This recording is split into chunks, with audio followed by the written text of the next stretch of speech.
16년 동안 단 한 번도 입 밖에 꺼내지 못했던 이야기를 오늘 처음으로 세상에 털어놓으려 합니다. 이청우년 1월 영하 20도에 압록강 철조망 아래를 기어서 넘던 그 새벽. 등 뒤로 총성이 울렸고 저는 아내와 아들의 손을 붙잡은 차에 미친 듯이 달렸습니다. 그때 제 나이 44, 평양 창광거리 최고급 아파트에서 수입품에 둘러싸여 살던 제가 눈밭을 구르고 있었던 겁니다. 왜 그래야 했느냐고요? 저는 백두혈통이었습니다. 대한민국 땅에 발을 디딘 탈북민 중에서 저만큼 깊은 곳에서 온 사람은 아마 없을 겁니다. 오늘 황합을 넘긴 나이에 처음으로 그 이야기를 시작하려 합니다. 이야기를 시작하기 전에 무료로 할 수 있는 구독 버튼과 좋아요를 눌러주시면 매일 감동적인 탈북 이야기를 들으실 수 있습니다. 그리고 어느 지역에서 이 사연을 듣고 계시는지 댓글로 남겨주시면 한 분 한 분 반갑게 인사드리겠습니다. 사연 시작합니다. 저는 2025년 현재 대한민국 서울에 살고 있는 60살 김혁철이라고 합니다. 물론 이 이름은 가명이에요. 본명은 끝까지 밝힐 수 없습니다. 북에 남아있는 사람들, 그리고 여기서 새 삶을 시작한 제 가족을 지켜야 하니까요. 제가 태어난 곳은 평양입니다. 그것도 그냥 평양이 아니에요. 창광거리, 그러니까 북한에서 가장 잘 나가는 사람들만 살 수 있다는 그 거리의 고층 아파트에서 저는 태어나고 자랐습니다. 지금 생각하면 참 아이러니한 일이지요. 감옥 같은 나라에서 가장 화려한 감옥에 갇혀 살았던 셈이니까요. 어린 시절 기억 중에 가장 선명한 건 할아버지의 목소리입니다. 혁철아, 우리 가문은 특별하다. 절대 잊지 마라. 할아버지는 늘 그렇게 말씀하셨어요. 거실 벽에는 김일성 주석의 대형 초상화가 걸려 있었고 그 옆에는 우리 가문만 가지고 있다는 오래된 사진 한 장이 있었습니다. 누런 빛깔로 바랜 그 사진 속에는 젊은 시절에 김일성 주석과 함께 찍은 저희 증조부의 모습이 담겨 있었지요. 정확한 혈연 관계는 말씀드리기 어렵습니다. 다만 이것만은 확실해요. 저희 집안은 김일성 주석의 반계 혈통이었고 그 피 한 방울이 저희 가문의 모든 것을 결정했습니다. 특권도, 굴레도, 그리고 결국은 저를 이 땅까지 오게 만든 공포까지도요. 아버지는 조선노동당 선전선동부의 고위 간부였습니다. 겉으로 보기엔 화려했어요. 전용 차량이 있었고 외화 상점을 이용할 수 있었고 해외 출장도 다녔으니까요. 하지만 아버지는 집에 오시면 늘 같은 말씀을 하셨습니다. 혁철아, 선을 넘지 마라. 우리 같은 사람은 선을 넘는 순간 끝이다. 그때는 그 말의 의미를 몰랐습니다. 백두혈통이면 뭐든지 할 수 있는 거 아닌가. 어린 마음에 그렇게 생각했지요. 하지만 아버지의 그 말이 얼마나 뼈저린 진실인지 저는 곧 알게 되었습니다. 1990년대 중반, 소위 고난의 행군 시기가 시작됐을 때의 일입니다. 평양 밖에서는 수백만 명이 굶어 죽어가고 있었어요. 나중에 알게 된 사실이지만 그 시기에 죽은 사람이 최소 수십만에서 많게는 300만 명에 이른다고 하더군요. 그런데 저희 집 식탁에는 매일 고기가 올라왔습니다. 수입산 과일도 있었고 외화 상점에서 산 초콜릿도 있었어요. 어머니는 늘 말씀하셨습니다. 우리가 받는 건 당연한 거야. 우리 가문이 이 나라를 세웠으니까. 저도 그렇게 믿었습니다. 의심이라는 걸 해본 적이 없었어요. 평양 밖의 세상이 어떻게 돌아가는지 그때의 저는 정말 몰랐던 겁니다. 그러던 어느 날이었습니다. 아버지의 사촌, 그러니까 저한테는 당숙벌 되시는 분이 우리 집에 오셨어요. 그분도 당 간부였는데 술을 무척 좋아하셨지요. 그날도 아버지와 함께 술을 드시다가 취기가 오르자 목소리가 점점 커지셨습니다. 야, 장군님이 말이야. 그 순간 아버지의 얼굴이 창백해지셨어요. 급하게 손을 내저으시면서 말씀하셨지요. 형님, 그만하시지요. 하지만 당숙은 멈추지 않으셨습니다. 술김에 김정일 국방위원장에 대한 농담을 하셨어요. 무슨 내용이었는지는 차마 여기서 말씀드리기 어렵습니다.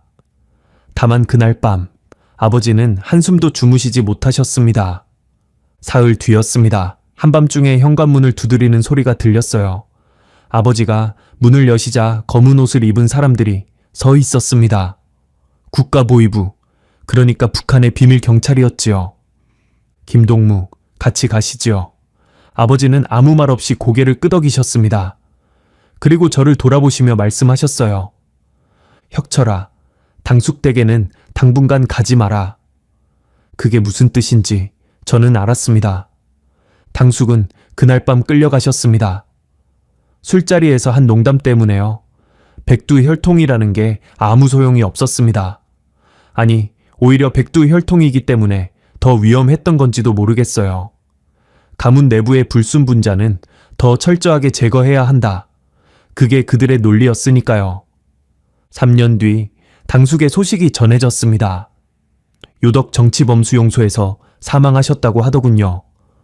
공식적으로는 병사라고 했지만 그게 무슨 의미인지 모르는 사람은 없었습니다.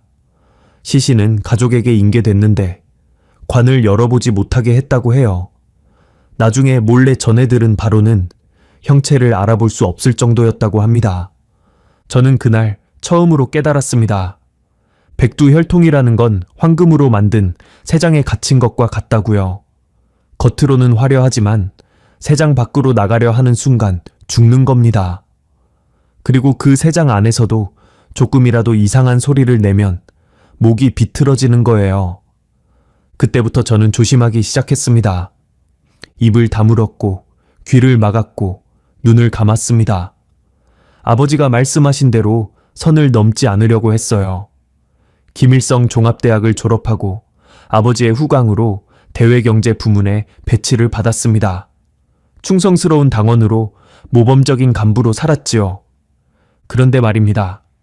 사람의 눈과 귀는 완전히 막을 수가 없더군요. 아무리 외면하려 해도 진실은 스며들었습니다. 그리고 그 진실이 쌓이고 쌓이다 보면 어느 순간 더 이상 견딜 수 없게 되는 거예요. 제가 처음으로 바깥 세상을 본 건 1998년 중국 출장 때였습니다. 심양이라는 도시에 갔었어요. 업무차 간 것이었는데 거리를 걸으면서 저는 충격을 받았습니다. 화려한 상점들, 넘쳐나는 물건들, 그리고 무엇보다 사람들의 표정이 달랐어요. 평양 사람들의 얼굴에는 늘 어딘가 굳어 있는 게 있거든요. 웃어도 눈은 웃지 않는 그런 표정이요. 그런데 심양 사람들은 달랐습니다. 진짜로 웃고, 진짜로 화내고, 진짜로 살아 있었어요. 그날 밤 호텔 방에서 저는 잠을 이룰 수가 없었습니다. 우리가 배운 대로라면 자본주의 사회는 썩어빠진 곳이어야 하는데 왜 저 사람들은 우리보다 100배는 잘 살고 있는 걸까? 우리가 세상에서 제일 행복한 인민이라고 했는데 왜 저 사람들의 얼굴이 우리보다 더 행복해 보이는 걸까? 의문이 생기기 시작하니까 모든 게 달라 보이더군요. 평양으로 돌아와서도 저는 예전처럼 살 수가 없었습니다. 창광거리 아파트의 화려함이 갑자기 초라해 보였어요. 외화 상점의 수입품들이 굶주린 인민들의 피를 빨아서 차려놓은 것처럼 느껴졌습니다. 하지만 저는 또 입을 다물었습니다. 당숙의 최후를 기억하고 있었으니까요. 그리고 무엇보다 저에게는 지켜야 할 가족이 있었습니다. 아내 순영이, 그리고 갓도를 넘긴 아들 준혁이가 있었어요. 아내 순영이를 만난 건 1992년이었습니다. 평양의학대학 출신의 수재였어요. 저는 그때 이미 당 간부 후보로 촉망받던 시기였고 양가 어른들의 뜻으로 맞선을 봤지요. 처음 만났을 때 순영기는 참 차가워 보였습니다. 나중에 안 사실이지만 그건 차가운 게 아니라 조심하는 거였어요. 의사로서 병원 현장을 보면서 이 나라의 실체를 누구보다 잘 알고 있었던 겁니다. 결혼하고 나서야 저희는 서로의 속마음을 털어놓을 수 있었습니다. 불끈 방에서 이불을 뒤집어 쓰고 귓속말로요. 도청이 있을 수도 있으니까 그렇게밖에 말할 수가 없었어요. 여보, 병원에서 오늘도 애가 죽었어요. 약이 없어서요. 순영이의 목소리는 늘 떨렸습니다. 수술해야 하는 환자한테 마취약도 없이 수술하라고 하는데 내가 의사인지 도살자인지 모르겠어요. 저도 순영이에게 제가 본 것들을 말해줬습니다. 중국에서 본 것들, 당 내부에서 들은 이야기들, 그리고 점점 커져가는 의문들. 저희 부부는 그렇게 서로만의 비밀을 공유하며 살았습니다. 겉으로는 모범적인 당원 가정, 안으로는 이 체제에 대한 환멸을 품은 두 사람. 하지만 그래도 떠날 생각은 못했어요. 어디로 간단 말입니까? 탈북이라는 건 상상도 할 수 없는 일이었습니다. 특히 저희처럼 백두혈통인 사람에게는요. 그런데 아들 준혁이가 자라면서 모든 게 달라지기 시작했습니다. 2000년대 중반 준혁이가 중학교에 다닐 때였어요. 어느 날 준혁이가 저한테 물었습니다. 아버지, 남조선 사람들은 정말 거지처럼 산다면서요? 그런데 왜 텔레비전에 나오는 남조선은 우리보다 좋아 보여요? 저는 순간 얼어붙었습니다. 그 말은 준혁이가 남한 영상을 봤다는 뜻이었으니까요. 그 시기에 중국을 통해 한국 드라마나 영화 CD가 북한으로 많이 들어오고 있었거든요.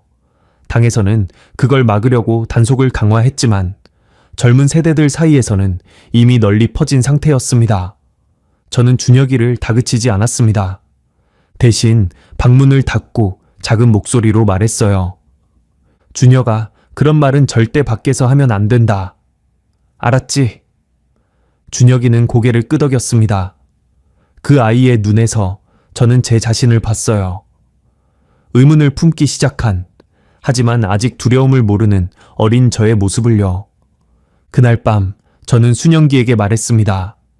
당신, 준혁이가 이대로 이 나라에서 크면 어떻게 될 것 같소? 순영이는 한참을 말이 없었습니다. 그리고 아주 작은 목소리로 대답했어요. 나도 그 생각을 하고 있었어요. 하지만 그래도 저희는 움직이지 못했습니다. 두려움이 너무 컸어요. 그리고 솔직히 말하면 아직까지는 특권의 단맛이 남아 있었던 것도 사실입니다. 탈북에 실패하면 죽는다. 그 공포 앞에서 저희는 매일 타협하며 살았습니다. 그러다 2004년 제 인생을 완전히 바꿔놓은 사건이 터졌습니다. 용천역 폭발 사고요. 그 사건이 모든 걸 바꿔놓았습니다. 그 이야기는 다음에 이어서 말씀드리겠습니다. 돌이켜보면 저는 그때까지도 이 나라를 완전히 포기하지 못하고 있었던 것 같아요. 백두혈통으로 태어난 운명을 어떻게든 긍정적으로 해석하려 했던 거지요.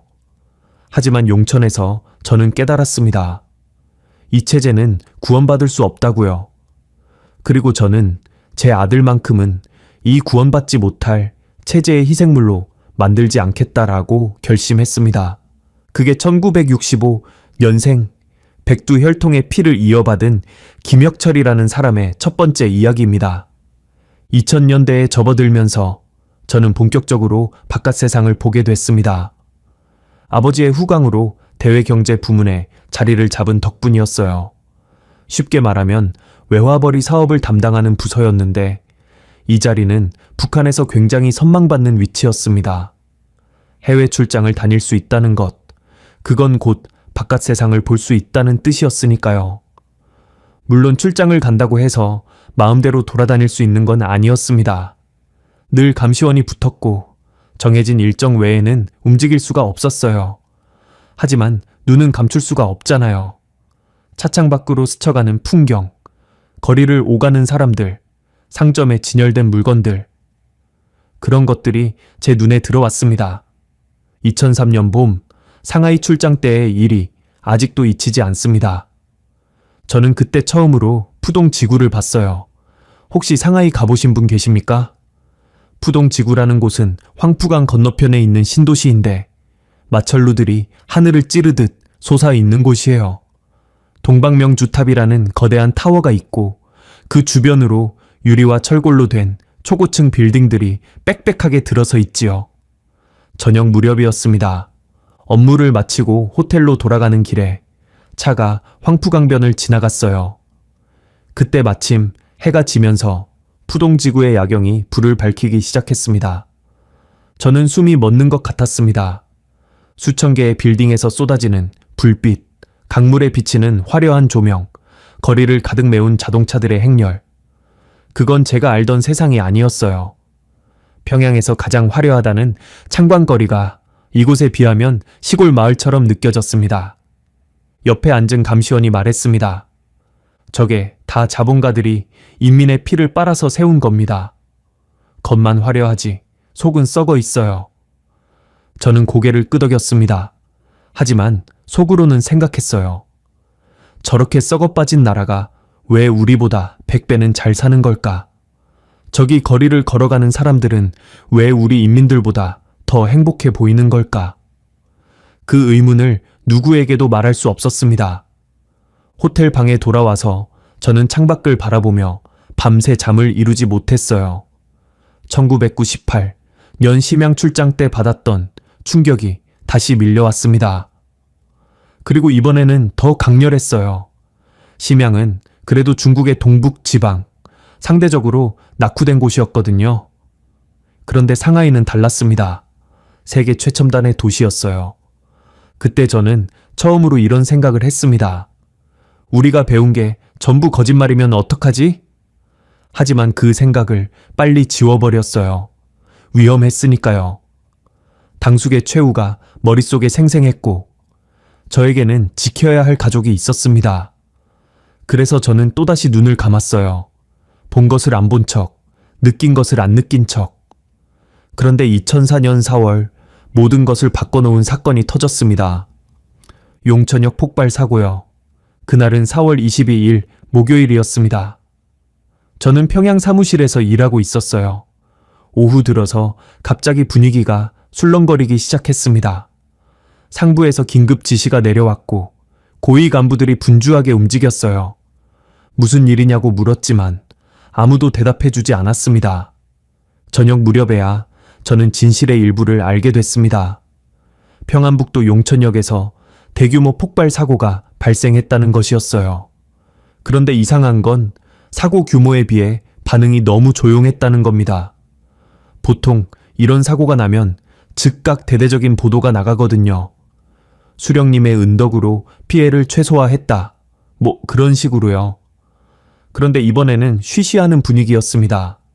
이틀 뒤 저는 현장에 투입됐습니다. 대외경제 부문에서 구호 물자 배분을 담당하라는 지시였어요. 저는 트럭을 타고 평양에서 용천까지 갔습니다. 4~5시간이 걸렸던 것 같아요. 그리고 그곳에서 저는 지옥을 봤습니다. 용천역 주변은 완전히 폐허가 돼 있었어요. 역사 건물은 흔적도 없이 사라졌고 방형 수백 미터 안에 모든 건물이 무너져 있었습니다. 잔해 더미 사이로 시신들이 널려 있었어요. 어떤 시신은 형체를 알아볼 수 없을 정도로 훼손돼 있었고 어떤 시신은 멀쩡한 얼굴로 누워 있었는데 그게 더 끔찍했습니다. 가장 견디기 힘들었던 건 아이들의 시신이었습니다. 용천역 바로 옆에 소학교가 있었거든요. 사고가 난 시각이 점심시간 직후라 아이들이 교실에 있었던 겁니다. 무너진 학교 건물 잔해 사이에서 작은 시신들이 하나둘 발견됐어요. 구조대원들이 흙더미를 파헤칠 때마다 유가족들의 울부짖음이 터져 나왔습니다. 저는 그 자리에 서서 움직일 수가 없었습니다. 다리에 힘이 풀려서 주저앉을 뻔했어요. 옆에 있던 동료가 제 팔을 잡아주지 않았으면 쓰러졌을 겁니다. 그런데 그보다 더 저를 충격에 빠뜨린 건 따로 있었습니다. 현장에서 저는 내부 보고서를 보게 됐어요. 우연히, 정말 우연히요.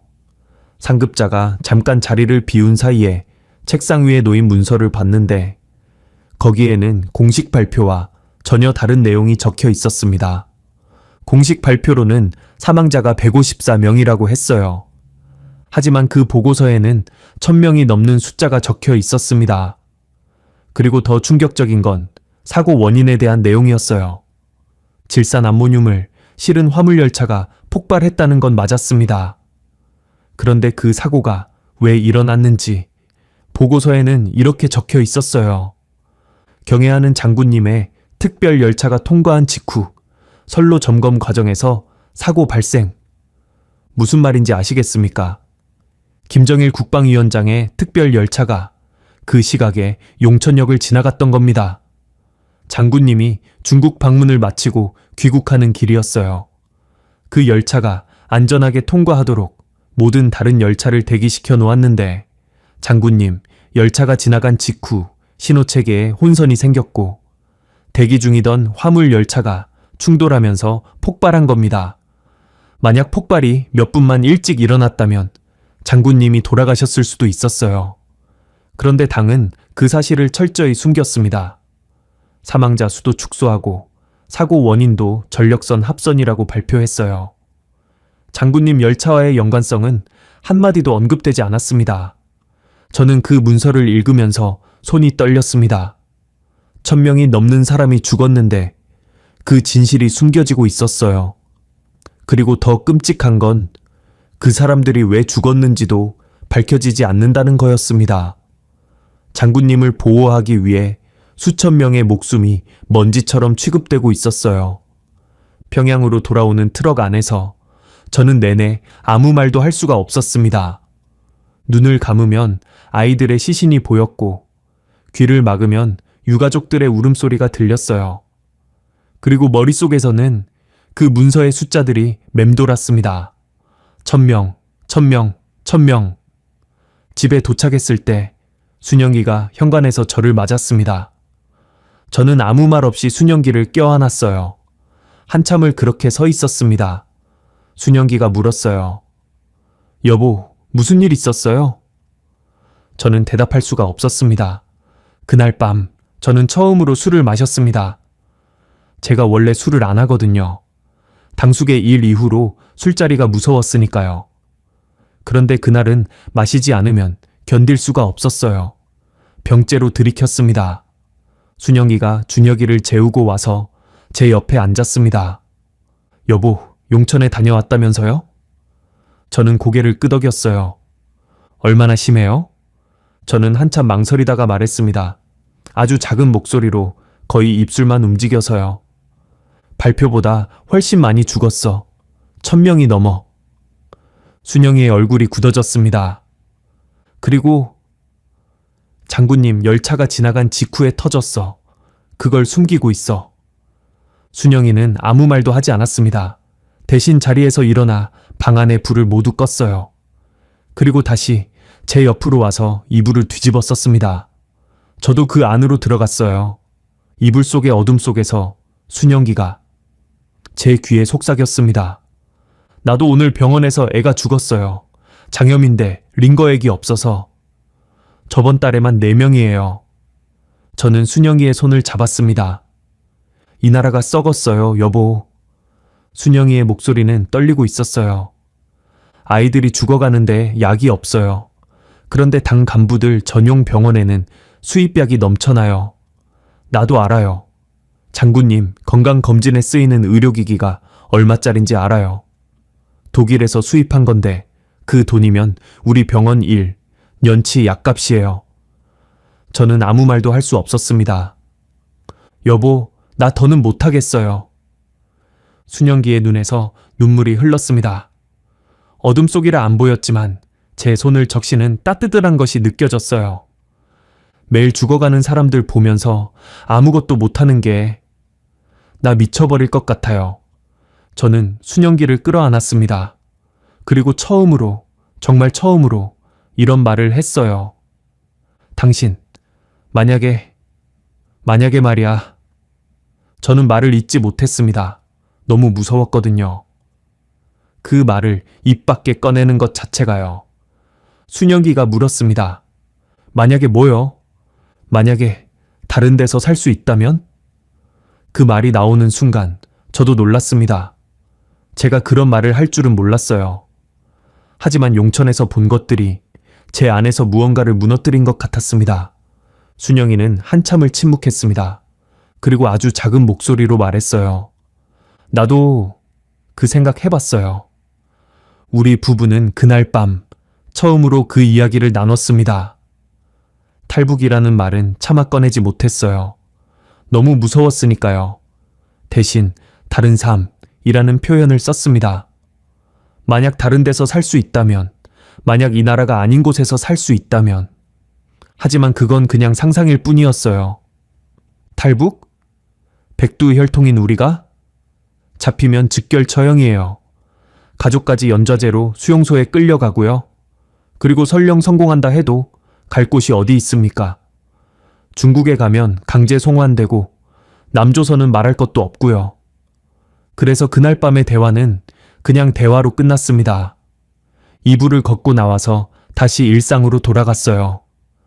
저는 계속 대외경제 부문에서 일했고, 순영기는 병원에 출근했고, 준혁이는 학교에 다녔습니다. 하지만 무언가가 달라져 있었어요. 제 안에서요. 용천에서 본 것들, 상하이에서 본 것들, 그리고 그날 밤 순영기와 나눈 이야기. 그것들이 제 안에서 작은 균열을 만들어 놓았습니다. 당장은 표면에 나타나지 않았지만 그 균열은 조금씩 벌어지고 있었어요. 그리고 그 균열은 아들 준혁이에게서도 나타나기 시작했습니다. 2007년 준혁이가 14살 때였어요. 중학교 3학년이었는데 김일성 종합대학 입학을 목표로 열심히 공부하고 있었습니다. 성적도 좋았고 선생님들 평가도 좋았어요. 백두혈통 가문의 모범생 아들, 앞날이 탄탄하다고 다들 부러워했지요. 그런데 어느 날 준혁이 방을 청소하다가 이상한 걸 발견했습니다. 책상 서랍 안쪽, 이중 바닥 밑에 숨겨진 CD 몇 장이었어요. 꺼내서 보니까 한국 드라마였습니다. 대장금, 풀하우스. 그 시기에 북한 젊은이들 사이에서 몰래 유통되던 것들이었지요. 저는 심장이 철렁 내려앉았습니다. 이걸 들키면 끝이에요. 한국 영상물 소지는 중범죄거든요. 백두혈통이라도 봐주지 않습니다. 아니, 오히려 더 엄하게 처벌받아요. 저는 준혁이를 불렀습니다. 이게 뭐냐? 준혁이는 얼굴이 새하얘졌어요. 하지만 금방 표정을 추스르더니 말했습니다. 죄송합니다, 아버지. 어디서 났냐? 친구한테 빌렸어요. 저는 한숨을 쉬었습니다. 화를 내고 싶었지만 그럴 수가 없었어요. 저도 중국에서 바깥 세상을 보고 충격받은 사람이니까요. 준혁이가 이런 걸 보고 싶어하는 마음을 이해 못할 리가 없었습니다. 저는 CD를 가져다가 부엌에서 태워버렸습니다. 그리고 준혁이에게 말했어요. 다시는 이런 거 집에 들이지 마라. 네가 위험해지는 거다. 준혁이는 고개를 숙였습니다. 하지만 며칠 뒤 준혁이가 저한테 물었어요. 저녁 식사 중이었는데 순영이도 같이 있었습니다. 아버지, 남조선에 진짜 굶어 죽는 사람이 그렇게 많아요? 순간 젓가락이 멈췄어요. 순영이랑 저랑 눈이 마주쳤습니다. 왜 갑자기 그런 걸 물어보냐? 학교에서 그렇게 배웠거든요. 남조선은 미제의 식민지고 인민들이 착취당해서 굶어 죽는다고요. 그런데 준혁이가 말을 멈췄습니다. 그런데 뭐, 그 드라마에 나오는 사람들은 안 그래 보여서요. 저는 한참을 망설이다가 말했습니다. 준혁아, 그런 건 그냥 드라마야. 진짜랑은 달라. 하지만 제 말에 확신이 없다는 걸 준혁이도 느꼈을 거예요. 저도 알거든요. 남조선이 북한보다 훨씬 잘 산다는 거, 중국 출장 다니면서 그 정도는 파악하고 있었습니다. 그 후로 준혁이는 종종 그런 질문을 했어요. 아버지, 외국에는 왜 높은 건물이 그렇게 많아요? 아버지, 중국 사람들은 자동차를 어떻게 그렇게 많이 사요? 아버지, 우리나라가 세계에서 제일 살기 좋은 나라 맞아요? 저는 대답하기가 점점 힘들어졌습니다. 거짓말을 하자니 양심이 허락하지 않았고 진실을 말하자니 너무 위험했어요. 그래서 저는 대부분 얼버무렸습니다. 그런 건 나중에 알게 될 거다. 지금은 공부나 열심히 해다 했다. 그런 식으로요. 하지만 준혁이의 눈에서 실망을 읽을 수 있었습니다. 아버지가 자기한테 뭔가를 숨기고 있다는 걸 그 아이는 느끼고 있었어요. 그러던 2008년 여름, 저희 가족의 운명을 결정짓는 일이 벌어졌습니다. 김정일 국방위원장의 건강 이상설이 돌기 시작했고 후계 구도에 대한 이야기가 은밀하게 오갔어요. 그리고 그 과정에서 권력 재편에 피바람이 불어오기 시작했습니다. 저희 가문이 그 바람의 한복판에 서게 될 줄은 그때는 꿈에도 몰랐습니다. 2008년 여름 평양에 이상한 공기가 흐르기 시작했습니다. 겉으로는 아무 일도 없는 것처럼 보였어요.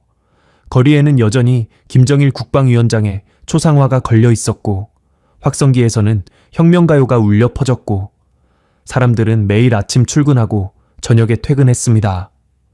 하지만 당 내부에 있는 사람들은 느끼고 있었어요. 무언가 심상치 않다는 걸요. 장군님 건강에 이상이 있다는 소문이 돌기 시작한 건 8월 무렵이었습니다. 물론 공식적으로는 아무 발표도 없었어요. 그런 말을 입 밖에 꺼내는 것 자체가 불경죄니까요. 하지만 고위 간부들 사이에서는 은밀하게 이야기가 오갔습니다. 장군님이 갑자기 공개 석상에 나타나지 않는다. 해외 의료진이 평양에 왔다 갔다. 후계자 문제가 급하게 논의되고 있다. 저도 그 소문을 들었습니다. 대외경제 부문에서 일하다 보니 해외 정보에 접할 기회가 있었거든요. 외국 뉴스에서는 이미 김정일 위원장의 뇌졸중설을 보도하고 있었어요. 북한 내부에서는 절대 나올 수 없는 이야기가 바깥 세상에서는 공공연히 떠돌고 있었던 겁니다. 그리고 그해 9월 장군님이 열병식의 모습을 드러냈을 때 저는 텔레비전 앞에서 숨을 멈췄습니다. 확연히 달라져 있었어요. 얼굴이 부어 있었고 걸음걸이가 불안정했고 왼쪽 팔을 거의 움직이지 않으셨어요. 뇌졸중 후유증이 분명했습니다. 의사인 순영기도 옆에서 보더니 작은 목소리로 말했어요. 편마비가 온 것 같아요. 그 순간 저는 알았습니다. 곧 피바람이 불겠구나. 북한에서 최고 권력자의 건강 문제는 곧 권력 재편을 의미합니다. 후계 구도가 정해지는 과정에서 수많은 사람이 숙청되고 새로운 세력이 부상하고 기존 세력이 몰락하지요. 그리고 그 과정에서 애매한 위치에 있는 사람들, 특히 반계 혈통 같은 경우는 가장 먼저 정리 대상이 됩니다. 저희 가문이 바로 그 애매한 위치였어요. 아버지는 70대 초반의 연세에도 여전히 당, 선전선동부에서 일하고 계셨습니다. 오래된 간부셨고 인맥도 넓으셨지요. 문제는 그 인맥 중에 장성택 부장이 있었다는 겁니다. 장성택이라는 이름 들어보셨을 겁니다. 김정일 위원장의 매제, 그러니까 여동생 김경희의 남편이었어요. 2000년대 초반에는 잠시 실각했다가 복권됐고 2008년 당시에는 권력의 핵심에 있었습니다. 후계 구도에서 중요한 역할을 할 것으로 예상됐고 많은 사람이 그에게 줄을 대려고 했지요. 아버지도 장성택 부장과 오래전부터 알고 지내는 사이였습니다. 직접적인 라인은 아니었어요. 하지만 몇 차례 함께 일한 적이 있었고 사적으로 술자리를 가진 적도 있었다고 합니다. 그때는 그게 좋은 인맥이라고 생각했어요. 장성택 부장이 승승장구하면 아버지도 덩달아 올라갈 수 있으니까요. 하지만 권력 투쟁이란 게 그렇게 단순하지 않더군요. 후계자로 김정은이 내정되면서 권력 구도가 복잡하게 꼬이기 시작했습니다. 장성택 라인과 군부 라인 사이에 암투가 벌어졌고 그 과정에서 누가 살아남고 누가 숙청될지 아무도 몰랐어요. 오늘의 동지가 내일의 적이 되고 어제의 공신이 오늘의 반역자가 되는 게 북한 권력의 생리니까요. 2008년 10월의 어느 밤이었습니다. 시간은 자정이 넘었을 거예요. 저는 이미 잠자리에 들었는데 현관문을 두드리는 소리에 깼습니다. 늦은 밤에 문을 두드리는 건 북한에서 가장 무서운 일 중 하나예요. 보위부가 잡으러 왔을 때 그렇게 하거든요. 심장이 쿵쾅거렸습니다. 순영이도 잠에서 깼어요. 서로 눈을 마주쳤습니다. 말하지 않아도 같은 생각을 하고 있었지요. 드디어 왔구나. 저는 조심스럽게 현관으로 갔습니다. 문을 열자 거기에 서 있는 건 보위부원이 아니었어요. 아버지의 오랜 동료 박 부장이라는 분이셨습니다. 아버지와 30년 넘게 알고 지낸 분인데 얼굴이 창백하게 질려 있었어요. 혁철이, 아버지 좀 깨워라. 급한 일이다. 저는 아버지를 모셔왔습니다. 아버지는 잠옷 차림 그대로 거실로 나오셨어요. 박 부장을 보시더니 얼굴이 굳어지셨습니다. 무슨 일인가 이 밤중에. 박 부장이 주위를 둘러봤습니다. 저한테 눈짓을 했어요. 나가 있으라는 뜻인 줄 알았는데 아버지가 손을 내저으셨습니다. 괜찮네. 혁철이도 들어야 할 이야기일 거야. 박 부장이 한숨을 쉬었습니다. 그리고 아버지 귀에 대고 속삭였어요. 아주 작은 목소리로 저도 가까이 가서야 겨우 들을 수 있었습니다. 형님, 가문이 명단에 올랐습니다. 그 말을 듣는 순간 온몸에 피가 얼어붙는 것 같았어요. 명단. 그 말이 무슨 뜻인지 북한 사람이라면 다 알아요. 숙청대상 명단이라는 뜻입니다. 거기에 이름이 오르면 끝이에요. 체포되고 재판도 없이 수용소로 끌려가고 대부분은 거기서 죽습니다. 가족까지 연좌제로 같이 끌려가고요. 아버지는 표정 변화와의 아예 없이 물으셨어요. 확실한가? 보위부 내부 정보입니다. 형님이 장 부장과 가깝다는 게 문제가 됐습니다. 반개 혈통, 정리 작업의 일환이라고? 아버지가 고개를 끄덕이셨습니다. 마치 예상했다는 듯이요. 고맙네. 위험을 무릅쓰고 알려줘서. 박 부장이 아버지의 손을 잡았습니다. 형님, 어떻게든 빠져나가셔야 합니다. 시간이 얼마 없어요. 알았네. 자네도 조심하게. 박 부장이 떠난 뒤 저는 한동안 말을 잇지 못했습니다. 아버지는 창밖을 바라보며 서 계셨어요. 70 넘은 노인의 등이 갑자기 더 작아 보였습니다. 아버지. 혁철아, 순영이랑 준혁이 깨워서 거실로 데려오너라. 저는 아내와 아들을 깨웠습니다. 준혁이는 16살, 김일성 종합대학 입학을 앞둔 고등중학교 학생이었어요. 잠에 덜 깬 얼굴로 거실에 나왔습니다. 이 밤에 무슨 일이에요? 아버지가 우리 셋을 앉히셨습니다. 그리고 담담한 목소리로 말씀하셨어요. 우리 가문이 위험해졌다. 며칠 안에 보위부가 들이닥칠 거다. 순영이가 숨을 삼켰습니다. 준혁이는 무슨 말인지 이해하지 못한 표정이었어요. 어떻게 해야 해요, 아버지? 제가 물었습니다. 아버지는 저를 똑바로 바라보셨어요. 너희는 떠나야 한다. 네? 중국으로 가라. 거기서 제3국을 거쳐 남조선으로 가면 된다. 저는 귀를 의심했습니다. 아버지 입에서 탈북이라는 말이 나올 줄은 상상도 못했거든요. 평생을 당에 충성하며 살아온 분이셨으니까요. 아버지, 그게 무슨... 혁철아, 나도 안다. 이 나라가 잘못됐다는 거. 아버지의 목소리가 떨렸습니다. 네 할아버지도 알았고 나도 알았어. 하지만 우리는 외면했다. 백두혈통이라는 이름에 기대서 특권을 누리면서 눈 감고 살았어. 저는 아무 말도 할 수 없었습니다. 그런데 이제 그 대가를 치를 때가 왔구나. 나는 괜찮다. 70 넘게 살았으면 됐어. 하지만 너희는 달라. 준혁이는 아직 16이야. 그 아이까지 이 썩은 체제의 희생물로 만들 순 없어. 아버지, 같이 가시면 안 돼요? 순영이가 물었습니다. 아버지가 쓸쓸하게 웃으셨어요. 내가 같이 가면 다 죽어. 70 넘은 노인이 국경을 넘는 건 불가능하고 내가 여기 있어야 너희가 빠져나갈 시간을 벌 수 있어. 그게 무슨 말씀이세요? 내가 정상적으로 출근하고 생활하면 당분간은 의심을 안 받아. 그 사이에 너희가 움직이는 거야. 내가 사라지면 바로 수배령이 떨어지겠지만 내가 여기 있으면 시간을 벌 수 있어. 저는 고개를 저었습니다. 안 됩니다, 아버지. 저 혼자 어떻게... 혁철아. 아버지가 제 손을 잡으셨습니다. 그 손이 떨리고 있었어요.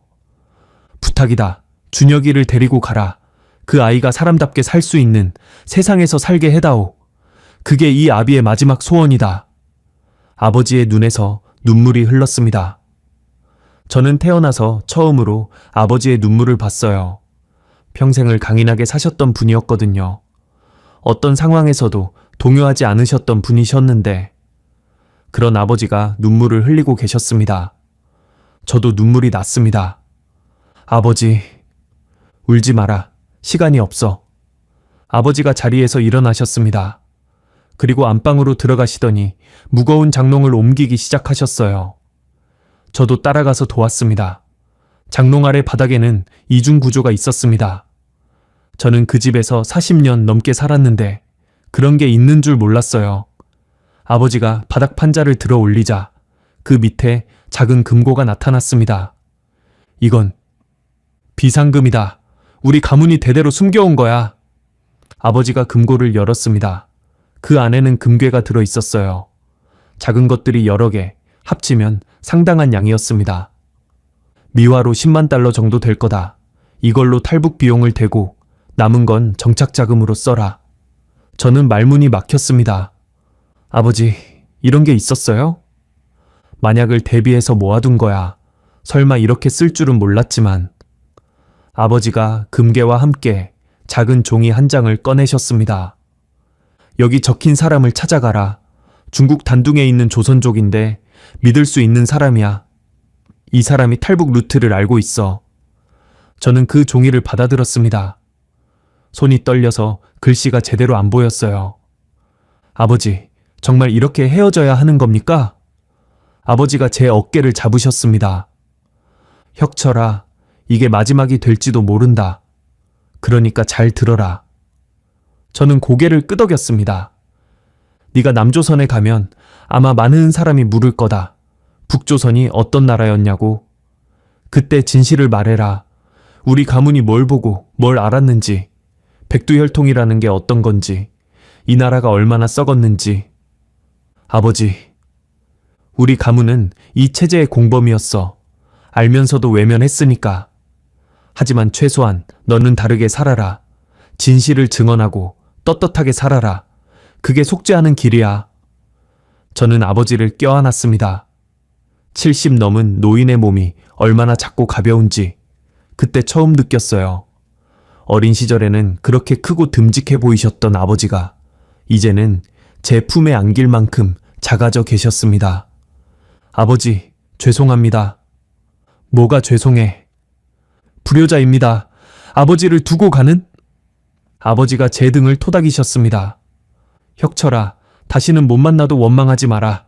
이게 아비로서 해줄 수 있는 마지막이다. 알겠지? 저는 고개를 끄덕일 수밖에 없었습니다. 그날 밤 저희 가족은 한숨도 자지 못했습니다. 아버지는 탈북 계획을 세세하게 알려주셨어요. 중국 출장을 명목으로 합법적으로 국경을 넘는 방법, 아내와 아들의 위장 서류를 만드는 방법, 단둥에서 연락책을 찾는 방법, 모든 게 준비돼 있었습니다. 마치 이날이 올 줄 알고 계셨던 것처럼요.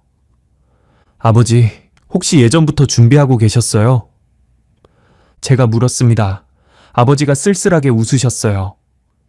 백두혈통으로 산다는 건 언제든 이런 날이 올 수 있다는 거야. 그래서 만약을 대비해둔 거지. 저는 그제야 아버지를 조금 이해할 수 있었습니다. 평생을 당에 충성하면서도 마음 한구석에서는 이 체제의 허망함을 알고 계셨던 거예요. 그래서 비상금을 숨겨두고 탈출 루트를 알아두셨던 겁니다.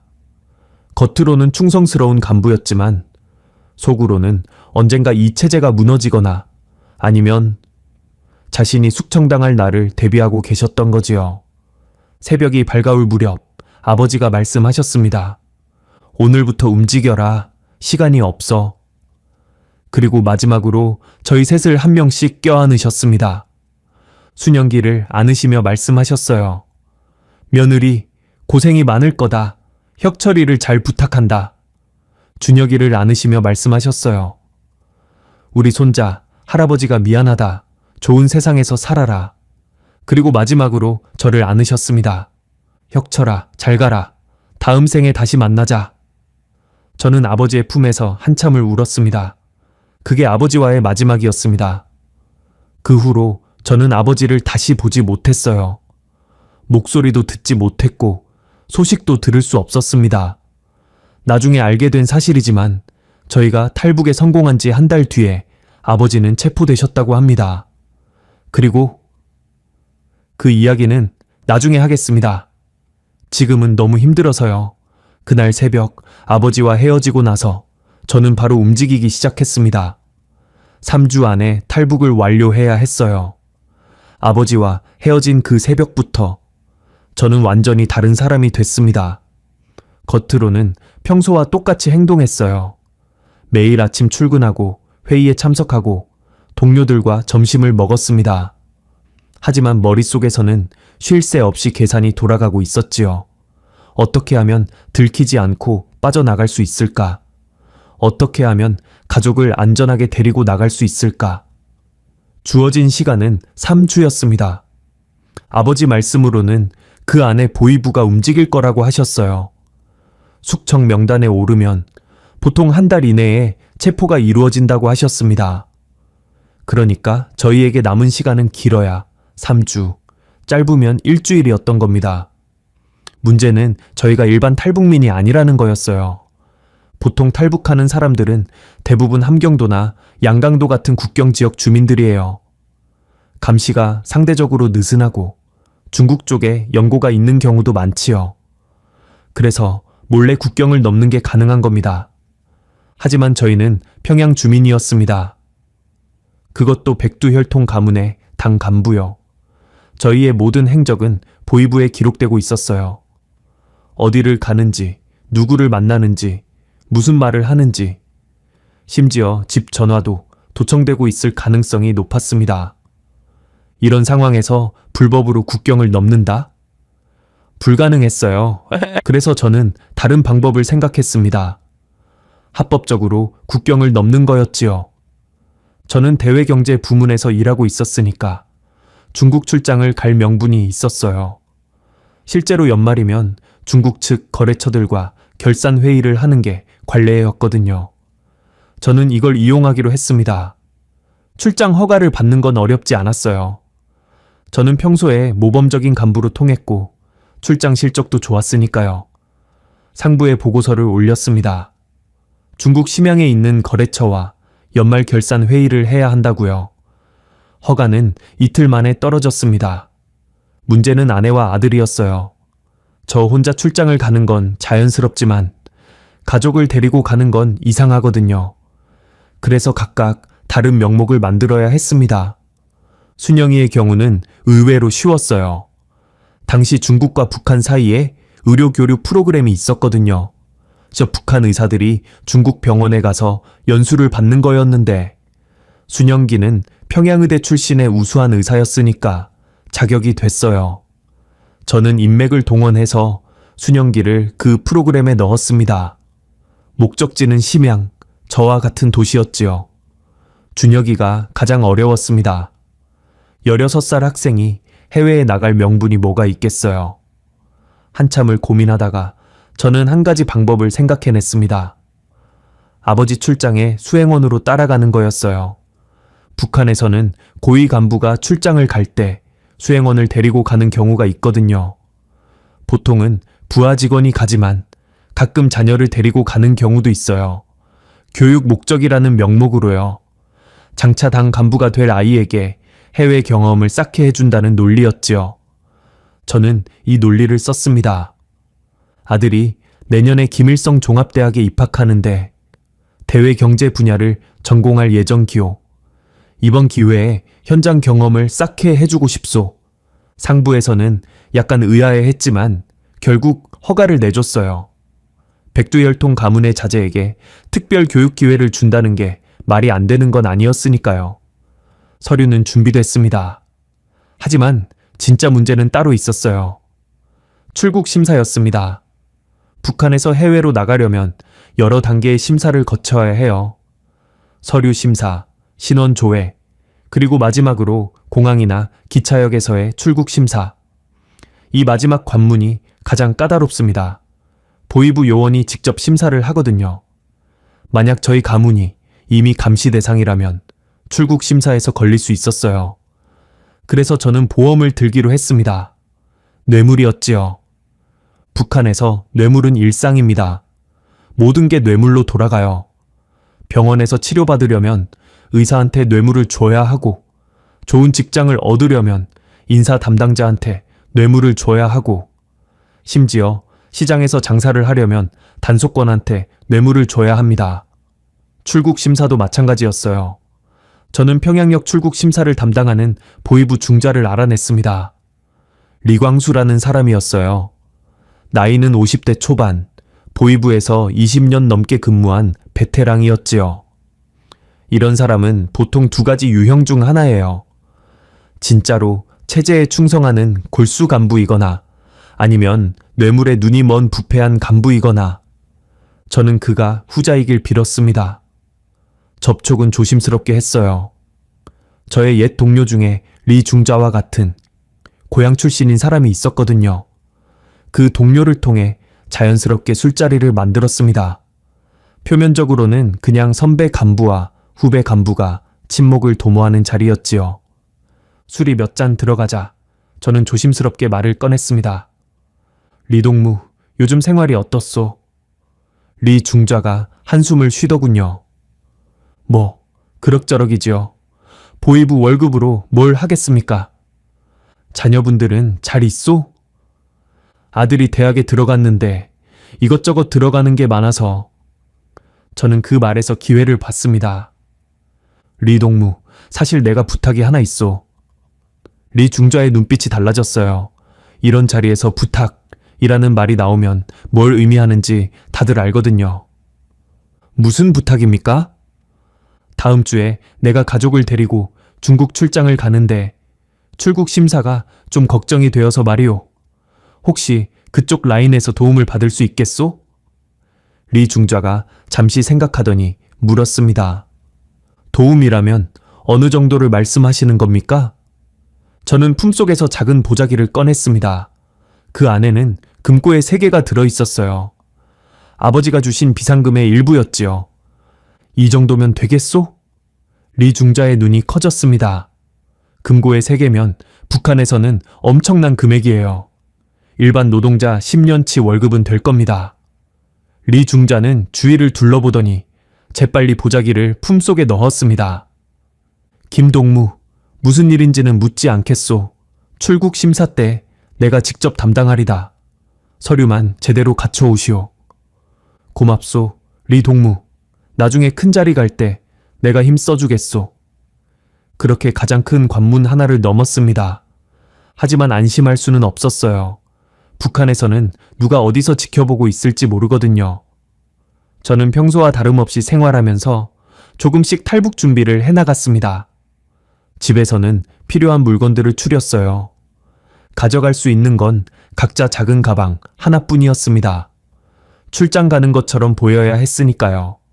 짐이 많으면 의심받아요. 저는 옷 몇 벌, 세면도구, 그리고 금괴를 나눠 담았습니다. 순영기와 준혁이도 마찬가지였지요. 출발 예정일은 2009년 1월 5일이었습니다. 그런데 출발 사흘 전 이상한 일이 벌어졌어요. 그날 저는 평소처럼 퇴근하고 있었습니다. 사무실에서 나와 버스 정류장으로 걸어가는데 뭔가 이상한 느낌이 들었어요. 등 뒤에서 누군가 따라오는 것 같은 느낌이었지요. 저는 걸음을 멈추고 뒤를 돌아봤습니다. 아무도 없었어요. 거리에는 평소처럼 사람들이 오가고 있었습니다. 저는 다시 걷기 시작했어요. 그런데 몇 걸음 가지 않아서 또 그 느낌이 들었습니다. 미행이었습니다. 오래 간부 생활을 하다 보면 이런 감각이 생겨요. 누가 나를 지켜보고 있는지 본능적으로 느껴지거든요. 저는 태연한 척 걸으면서 주위를 살폈습니다. 거기 있었어요. 50m쯤 뒤에서 걸어오는 남자. 30대 초반으로 보였는데 평범한 옷차림이었지만 눈빛이 달랐어요. 저를 계속 주시하고 있었습니다. 보이부 요원이 분명했어요. 심장이 쿵쾅거렸습니다. 하지만 저는 티를 내지 않았어요. 버스를 타고 집으로 가는 대신 일부러 우회해서 시장 쪽으로 갔습니다. 사람이 많은 곳이었지요. 시장 안으로 들어가서 이리저리 돌아다녔습니다. 과일 좌판 앞에서 멈춰 서서 귤을 고르는 척 했어요. 그러면서 슬쩍 뒤를 봤습니다. 그 남자가 시장 입구에 서 있었어요. 저를 놓치지 않으려고 두리번거리고 있었습니다. 저는 귤을 몇 개 사고 나서 다른 출구로 빠져나왔어요. 골목길을 몇 개 돌아서 뒷길로 갔습니다. 그리고 나서야 집으로 향했지요. 다행히 그 남자는 따라오지 못한 것 같았어요. 집에 도착해서 저는 순영기에게 말했습니다. 미행이 붙었어. 순영이의 얼굴이 창백해졌어요. 어떡해요? 일정을 앞당겨야 해. 내일 새벽에 움직인다. 내일이요? 아직 이틀이나 남았는데. 더 기다리면 안 돼. 오늘 미행이 붙었다는 건 이미 의심받고 있다는 뜻이야. 내일 아침까지는 괜찮겠지만 그 이후로는 장담 못해. 순영기가 고개를 끄덕였습니다. 알았어요. 준혁이한테 말할게요. 그날 밤 저희 가족은 마지막 준비를 했습니다. 준혁이는 처음에는 당황했지만 이내 침착하게 짐을 챙겼어요. 그 아이도 상황의 심각성을 이해하고 있었던 겁니다. 16살이지만 북한에서 자란 아이들은 어른스러워요. 일찍 철이 드니까요. 짐을 다 싸고 나니 집안이 텅 빈 것처럼 느껴졌습니다. 사실 짐을 많이 뺀 건 아니에요. 가방 3개에 들어갈 만큼만 챙겼으니까요. 하지만 그래도 뭔가 허전했어요. 40년 넘게 살아온 집인데 이제 다시는 돌아오지 못한다고 생각하니까요. 순영기가 거실 장식장 앞에 서 있었습니다. 거기에는 가족사진 앨범이 있었어요. 우리 결혼식 사진, 준혁이 돌사진, 가족 여행 사진. 15년 동안의 추억이 담긴 앨범이었지요. 순영이가 앨범을 손에 들었습니다. 이거 가져갈 수 없겠지요? 저는 고개를 저었어요. 무거워서 안 돼. 그리고 사진은 위험해. 신원 추적 단서가 될 수 있어. 순영기가 앨범을 한참 바라봤습니다. 그리고 천천히 제자리에 내려놓았어요. 여긴 추억도 두고 가야겠네요. 그 말을 듣는데 가슴이 찢어지는 것 같았습니다. 추억을 두고 간다. 그게 탈북이라는 거였어요. 집도, 가족도, 친구도, 추억도 전부 버리고 떠나는 거. 빈손으로 새로운 세상에 가는 거. 그게 얼마나 무섭고 슬픈 일인지 그때 저는 뼈저리게 느꼈습니다. 준혁이가 자기 방에서 나왔습니다. 다 챙겼어요. 저는 준혁이를 바라봤어요. 16살, 아직 어린애인데 표정은 어른처럼 굳어 있었습니다. 준혁아, 무섭지 않냐? 무서워요? 그런데 할아버지가 그러셨잖아요. 사람답게 살 수 있는 세상에서 살라고. 저는 아들을 껴안았습니다. 잘 될 거다. 아버지가 꼭 지켜줄 테니까. 자정이 넘어서 저는 혼자 집 안을 한 바퀴 돌았습니다. 거실, 안방, 부엌, 준혁이 방, 베란다. 하나하나 둘러보면서 기억에 담았어요. 이 집에서 보낸 시간들, 이 집에서 나눈 이야기들, 이 집에서 웃고 울었던 순간들. 전부 여기 두고 가야 했습니다. 베란다에 서서 평양의 밤하늘을 바라봤어요. 별이 보였습니다. 창광거리의 불빛 너머로 희미하게 빛나는 별들. 저 별은 남조선에서도 보일까? 문득 그런 생각이 들었습니다. 여보, 순영이가 다가왔어요. 뭐 해요? 그냥 마지막으로 보고 있어. 순영이가 제 손을 잡았습니다. 우리 잘 될 거예요, 그렇지요? 저는 순영기를 바라봤어요. 대답 대신 손을 꼭 쥐어줬습니다. 자, 이제 자야 해. 새벽 4시에 나가야 하니까. 그날 밤 저는 한숨도 자지 못했습니다. 천장을 바라보면서 수만 가지 생각이 머릿속을 스쳐갔어요. 만약 출국 심사에서 걸리면 어떡하지? 만약 중국에서 잡히면 어떡하지? 만약 가족 중 누군가에게 무슨 일이 생기면 어떡하지? 하지만 이미 주사위는 던져졌습니다. 돌아갈 수 없었어요. 미행이 붙었다는 건 이미 의심받고 있다는 뜻이고 가만히 있으면 체포당하는 것 뿐이었으니까요. 앞으로 나아가는 수밖에 없었습니다. 새벽 3시 반 알람이 울렸습니다. 저는 자리에서 일어났어요. 순영기와 준혁이도 일어났습니다. 아무도 말이 없었어요. 다들 긴장해 있었지요. 세수를 하고 옷을 갈아입고 마지막으로 짐을 확인했습니다. 새벽 4시, 저희 가족은 집을 나섰습니다. 현관문을 닫는 순간 뒤를 돌아봤어요. 어둠 속에 잠든 집이 보였습니다. 40년 넘게 살아온 집, 이제 다시는 돌아오지 못할 집. 저는 속으로 인사했습니다. 안녕, 우리 집. 안녕, 평양. 안녕, 내가 알던 모든 것들. 그리고 발걸음을 옮겼습니다. 탈출의 시작이었습니다. 평양역까지 가는 길은 고요했어요. 새벽이라 거리에 사람이 없었습니다. 저희는 택시를 타지 않고 걸어갔어요. 택시를 타면 기록이 남거든요. 30분쯤 걸어서 평양역에 도착했습니다. 역 앞에는 이미 몇몇 사람들이 있었어요. 대부분 출장을 가는 간부들이었지요.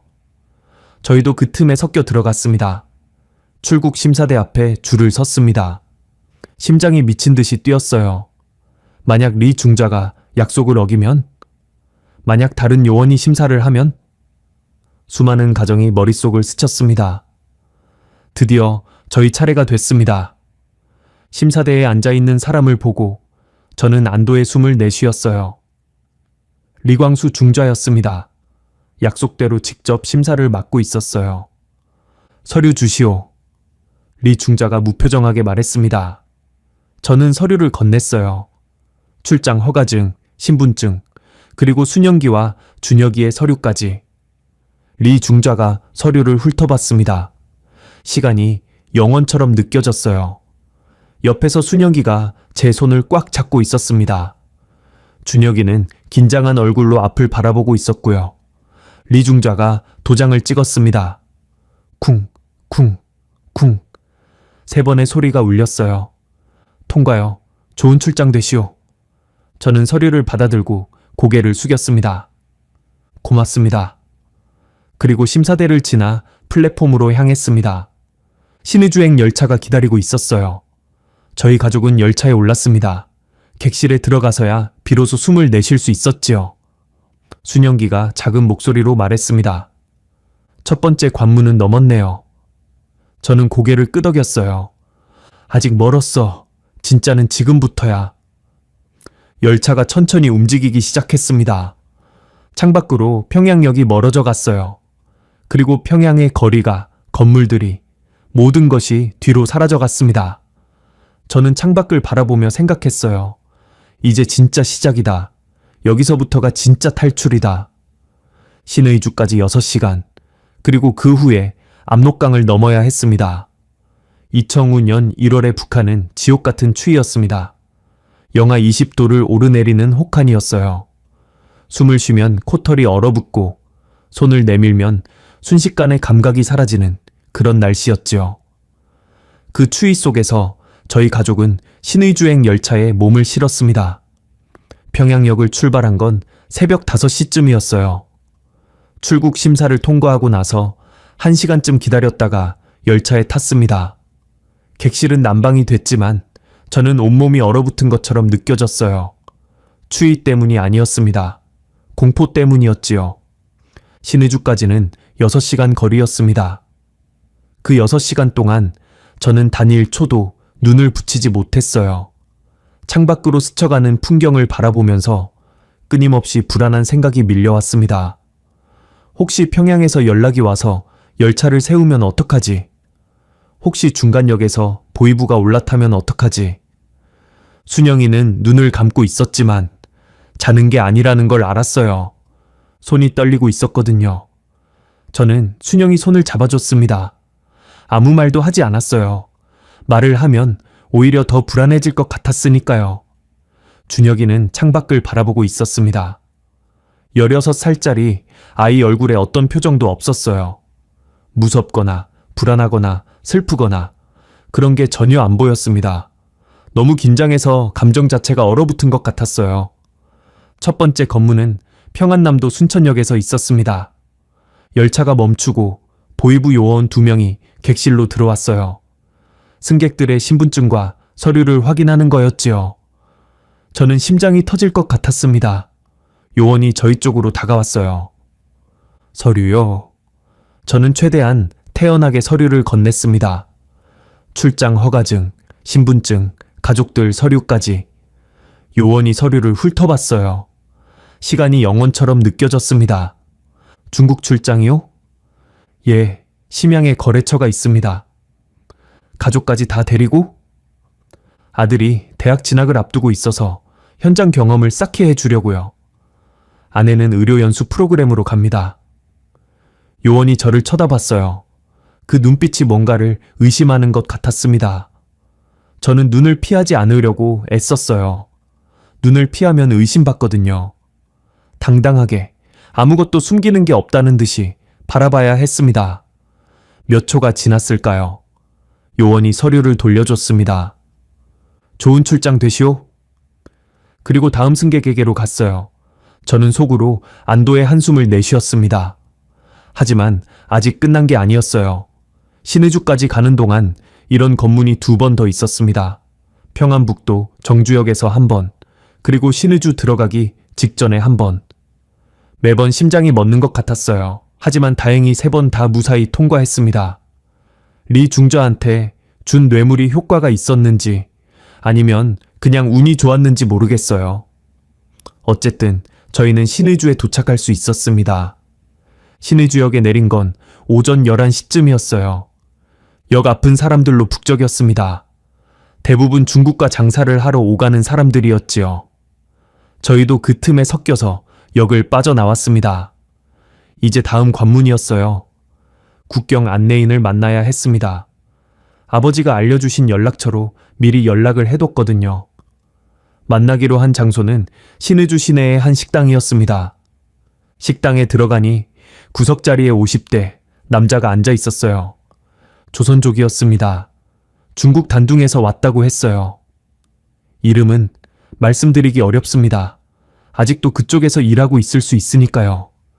그냥 박씨 아저씨라고 부르겠습니다. 박씨 아저씨가 저희를 보더니 고개를 끄덕였어요. 김동지요? 예. 잘 오셨소. 일단 앉으시오. 저희 가족은 자리에 앉았습니다. 박씨 아저씨가 주위를 둘러보더니 낮은 목소리로 말했어요. 문제가 생겼소. 저는 심장이 철렁 내려앉았어요. 무슨 문제요?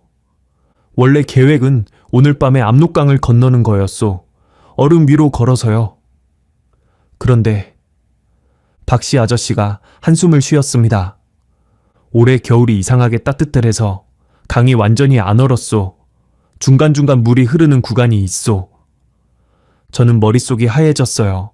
압록강을 얼음 위로 건너는 게 가장 안전한 방법이었거든요. 국경 경비가 상대적으로 느슨한 구간을 골라서 한밤중에 살금살금 건너는 거였지요. 그런데 얼음이 안 얼었다면? 그럼 어떻게 해야 합니까? 2가지 방법이 있소. 박씨 아저씨가 손가락을 2개 세웠어요. 하나는 기다리는 거요. 며칠 더 추워지면 얼음이 얼 수도 있소. 그때까지 신의주에 숨어 있는 거지요. 저는 고개를 저었습니다. 기다릴 수 없소. 평양에서 추적이 올 수 있소. 그럴 줄 알았소. 박씨 아저씨가 고개를 끄덕였어요. 그럼 2번째 방법밖에 없소. 철조망 구간으로 가는 거요. 철조망이요?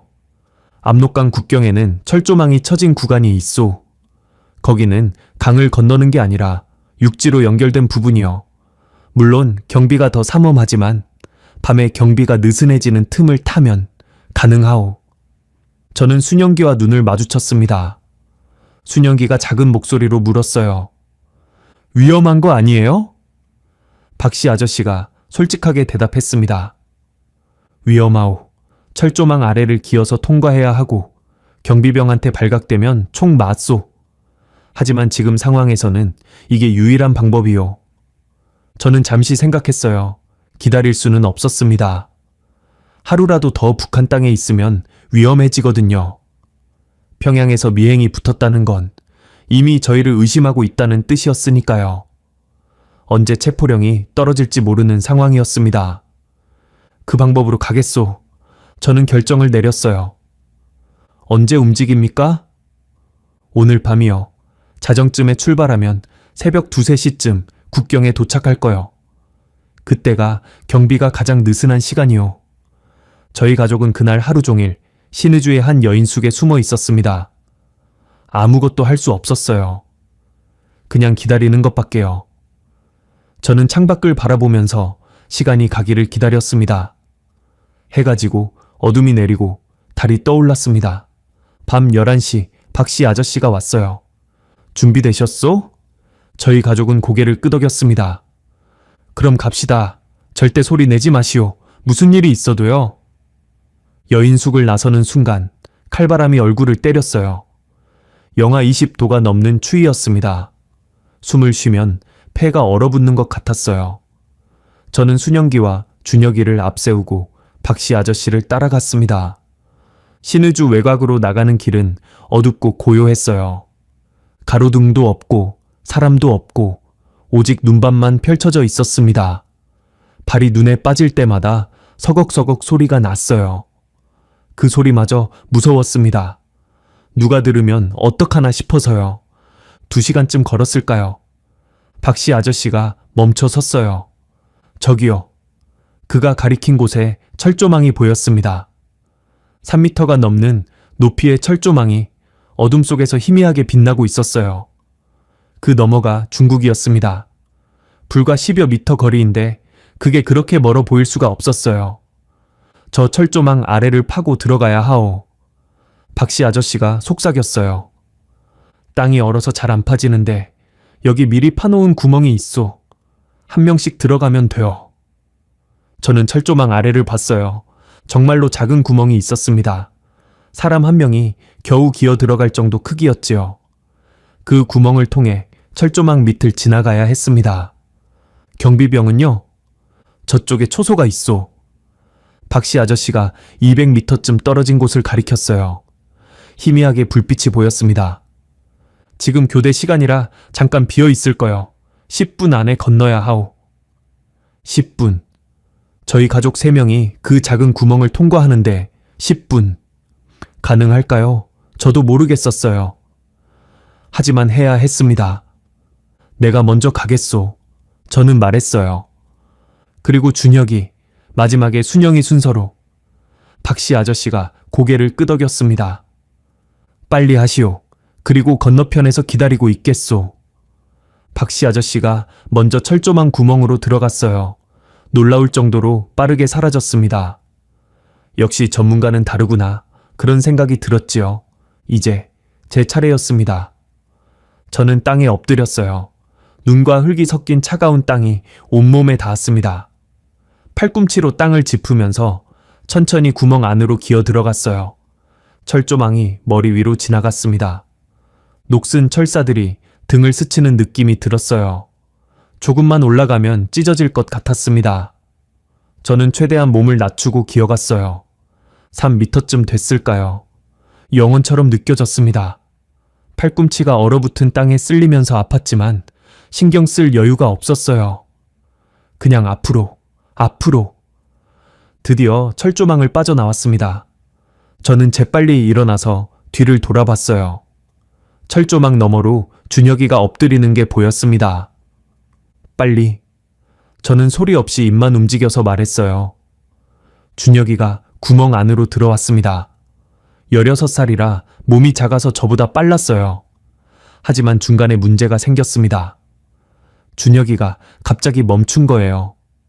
무슨 일인가 싶어서 자세히 보니까 철조망 가시에 외투가 걸린 것 같았어요. 준혁이가 몸을 비틀었지만 빠지지 않았습니다. 저는 심장이 얼어붙는 것 같았어요. 시간이 없었습니다. 경비병이 돌아올 시간이었거든요. 저는 손을 뻗어서 준혁이 외투를 잡아당겼어요. 찢어지는 소리가 났지만 상관없었습니다.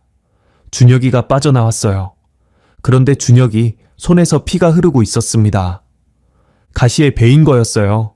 꽤 깊이 베인 것 같았는데 준혁이는 아무 소리도 내지 않았습니다. 이를 악물고 참고 있었지요. 괜찮냐? 저는 속삭였어요.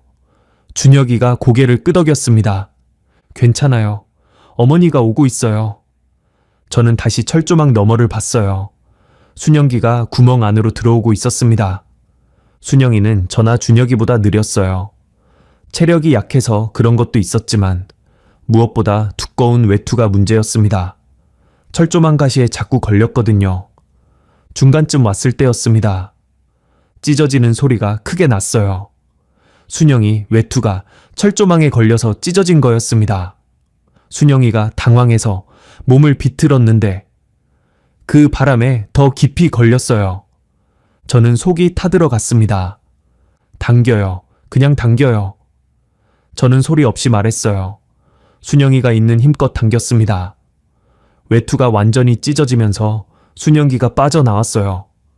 드디어 3명 모두 철조망을 통과했습니다. 저는 순영기를 일으켜 세웠어요.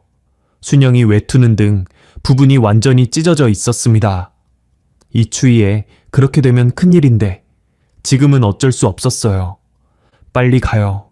저는 가족을 이끌고 걷기 시작했어요. 박씨 아저씨가 기다리고 있을 거였습니다. 50m쯤 갔을 때였습니다. 갑자기 뒤에서 개 짖는 소리가 들렸어요. 저는 심장이 멎는 것 같았습니다. 뒤를 돌아보니 철조망 너머 초소 쪽에서 불빛이 움직이고 있었어요. 그리고 고함 소리가 들렸습니다. 거기 서라. 북한 경비병이었습니다. 발각된 거였어요. 저는 순간적으로 판단했습니다. 뛰어! 저는 고함을 질렀어요. 더 이상 조용히 할 필요가 없었습니다. 이미 발각됐으니까요. 저희 가족은 미친 듯이 달리기 시작했어요. 어둠 속을 달렸습니다. 앞이 보이지 않았어요. 발밑에 뭐가 있는지도 몰랐습니다. 그냥 달렸어요. 살기 위해서. 뒤에서 총성이 울렸습니다. 탕탕탕. 3발이었어요. 총알이 어디로 갔는지는 모르겠어요. 그냥 귀를 찢는 소리만 들렸습니다. 저는 순영이 손을 잡고 달렸어요. 준혁이는 앞서 달리고 있었습니다. 개 짖는 소리가 점점 가까워지는 것 같았어요. 이쪽이요! 어둠 속에서 박씨 아저씨 목소리가 들렸습니다. 저희는 그 목소리를 향해 달렸어요. 눈밭을 헤치고 넘어질 뻔하면서도 다시 일어나서 달렸습니다. 또 총성이 울렸어요. 탕! 탕! 이번에는 더 가까웠습니다. 총알이 옆을 스쳐가는 소리가 들린 것 같았어요. 아니, 착각이었을 수도 있어요. 너무 무서워서 뭐가 뭔지 모르겠었거든요. 얼마나 달렸을까요? 1분? 2분? 시간 감각이 없었어요. 그냥 죽기 살기로 달렸습니다. 그러다 갑자기 박씨 아저씨가 나타났어요. 여기요, 여기. 그가 손짓하는 곳에 작은 트럭이 있었습니다. 저희 가족은 트럭 뒷칸으로 뛰어 올랐어요. 박씨 아저씨가 운전석에 올라타더니 시동을 걸었습니다. 트럭이 출발했어요. 뒤를 돌아보니 멀리서 불빛이 움직이는 게 보였습니다. 북한 경비병들이 쫓아오고 있었어요. 하지만 트럭은 빠르게 멀어지고 있었습니다. 저는 그제야 숨을 쉬었어요. 온몸이 떨리고 있었습니다. 추위 때문인지 공포 때문인지 모르겠었어요. 아마 둘 다였을 겁니다. 순영기가 제 옆에 쓰러지듯 앉았어요. 살았어요. 우리 살았어요. 순영이가 울고 있었습니다. 저도 눈물이 났어요. 참을 수가 없었습니다. 준혁이가 다가왔어요. 손에서 아직도 피가 흐르고 있었지만 그 아이도 울고 있었습니다. 저는 아내와 아들을 껴안았어요. 트럭 뒷칸에서 차가운 바람을 맞으면서 저희 셋은 한참을 울었습니다. 우리 해냈어. 우리 해냈어. 저는 계속 중얼거렸어요. 하늘을 올려다봤습니다. 별이 보였어요. 북한에서 보던 것과 같은 별이었습니다. 하지만 이제 저희는 다른 땅에 있었어요. 중국 땅에. 조선민주주의 인민공화국을 벗어난 겁니다. 백두혈통의 피를 가진 저희 가족이 그 철옹성 같은 나라를 탈출한 겁니다. 하지만 이건 끝이 아니었어요. 중국은 중간 기착지일 뿐이었습니다. 여기서 잡히면 강제 북송, 그건 곧 죽음을 의미했지요. 저희는 아직 안전하지 않았습니다. 트럭은 어둠 속을 달렸어요. 목적지는 단둥이었습니다. 거기서부터 또 다른 도주가 시작될 거였지요. 중국 땅을 밟았다고 해서 끝난 게 아니었습니다. 오히려 거기서부터가 또 다른 전쟁의 시작이었어요. 북한에서는 체제의 감시를 피해야 했다면 중국에서는 공안의 눈을 피해야 했지요. 그리고 중국 공안에 잡히면 어떻게 되는지 저희는 너무나 잘 알고 있었습니다. 강제 북송이요. 중국은 북한과 협정을 맺고 있어서 탈북민을 잡으면 북한으로 돌려보냅니다. 북송된 탈북민이 어떻게 되는지는 말 안 해도 아시겠지요. 정치 범수용 소행이에요. 거기서 살아나오는 사람은 거의 없습니다. 그러니까 저희에게 중국은 안전한 땅이 아니었어요. 잠시 숨을 고르는 곳일 뿐 하루라도 빨리 빠져나가야 하는 곳이었지요. 트럭은 새벽녘에 단둥 외곽의 한 농가에 도착했습니다. 박씨 아저씨가 저희를 데려간 곳이었어요. 허름한 시골집이었는데 거기에 또 다른 조선족 브로커가 기다리고 있었습니다. 60대 초반으로 보이는 남자였어요. 여기가 최 형님 댁이요. 박씨 아저씨가 말했어요. 앞으로 이분이 도와주실 거요. 나는 여기까지요. 저는 박씨 아저씨에게 인사했습니다. 고맙습니다. 목숨을 구해주셨습니다. 별 말씀을요. 조심해서 가시오. 박씨 아저씨가 떠나고 최씨 아저씨가 저희를 집 안으로 안내했어요. 따뜻한 방에 들어가니 그제야 온몸의 긴장이 풀리는 것 같았습니다. 최씨 아저씨가 따뜻한 물을 가져다 주면서 물었어요. 그래, 평양에서 오셨다고? 예. 직업이 뭐였소? 저는 잠시 망설였어요. 신분을 밝혀야 하나 말아야 하나. 하지만 이미 여기까지 온 이상 숨길 수가 없었습니다. 브로커에게 정확한 정보를 줘야 제대로 된 도움을 받을 수 있으니까요. 당 간부였습니다. 대외경제 부문이요? 당 간부? 최씨 아저씨의 눈이 커졌어요. 그 정도면 꽤 높은 자리인데 왜 탈북을? 저는 한숨을 쉬었습니다. 그리고 솔직하게 말했어요. 저희 가문이 숙청 대상이 됐습니다. 숙청? 뭔가 잘못이라도? 잘못은 없었어요. 다만 저희 가문이 백두혈통이라서요. 최씨 아저씨가 멈칫했습니다. 백두혈통이라고요? 예. 그게 진짜요? 저는 고개를 끄덕였어요. 최씨 아저씨가 한참 동안 말을 잇지 못했습니다. 그리고 나서 천천히 말했어요. 이건 상상도 못한 건데요. 무슨 말씀이시죠?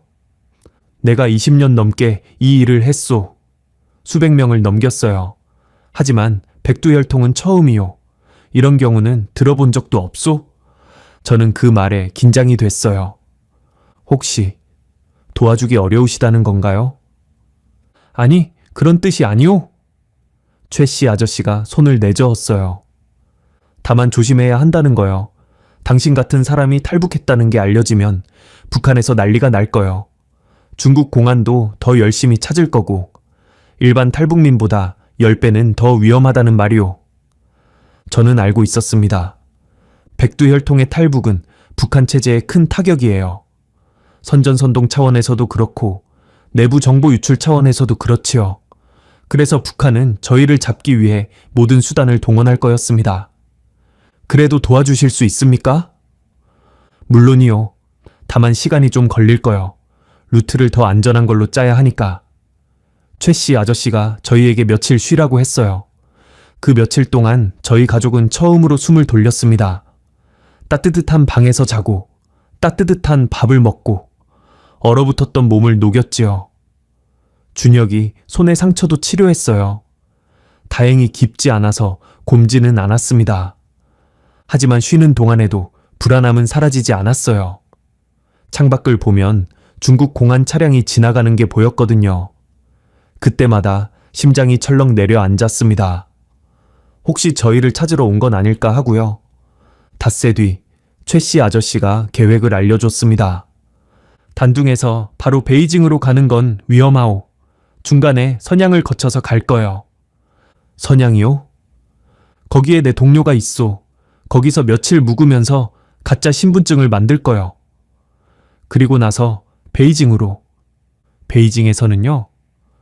거기서 한국 대사관으로 갈 수 있소. 대사관에 들어가면 일단 안전하오. 계획은 그랬어요.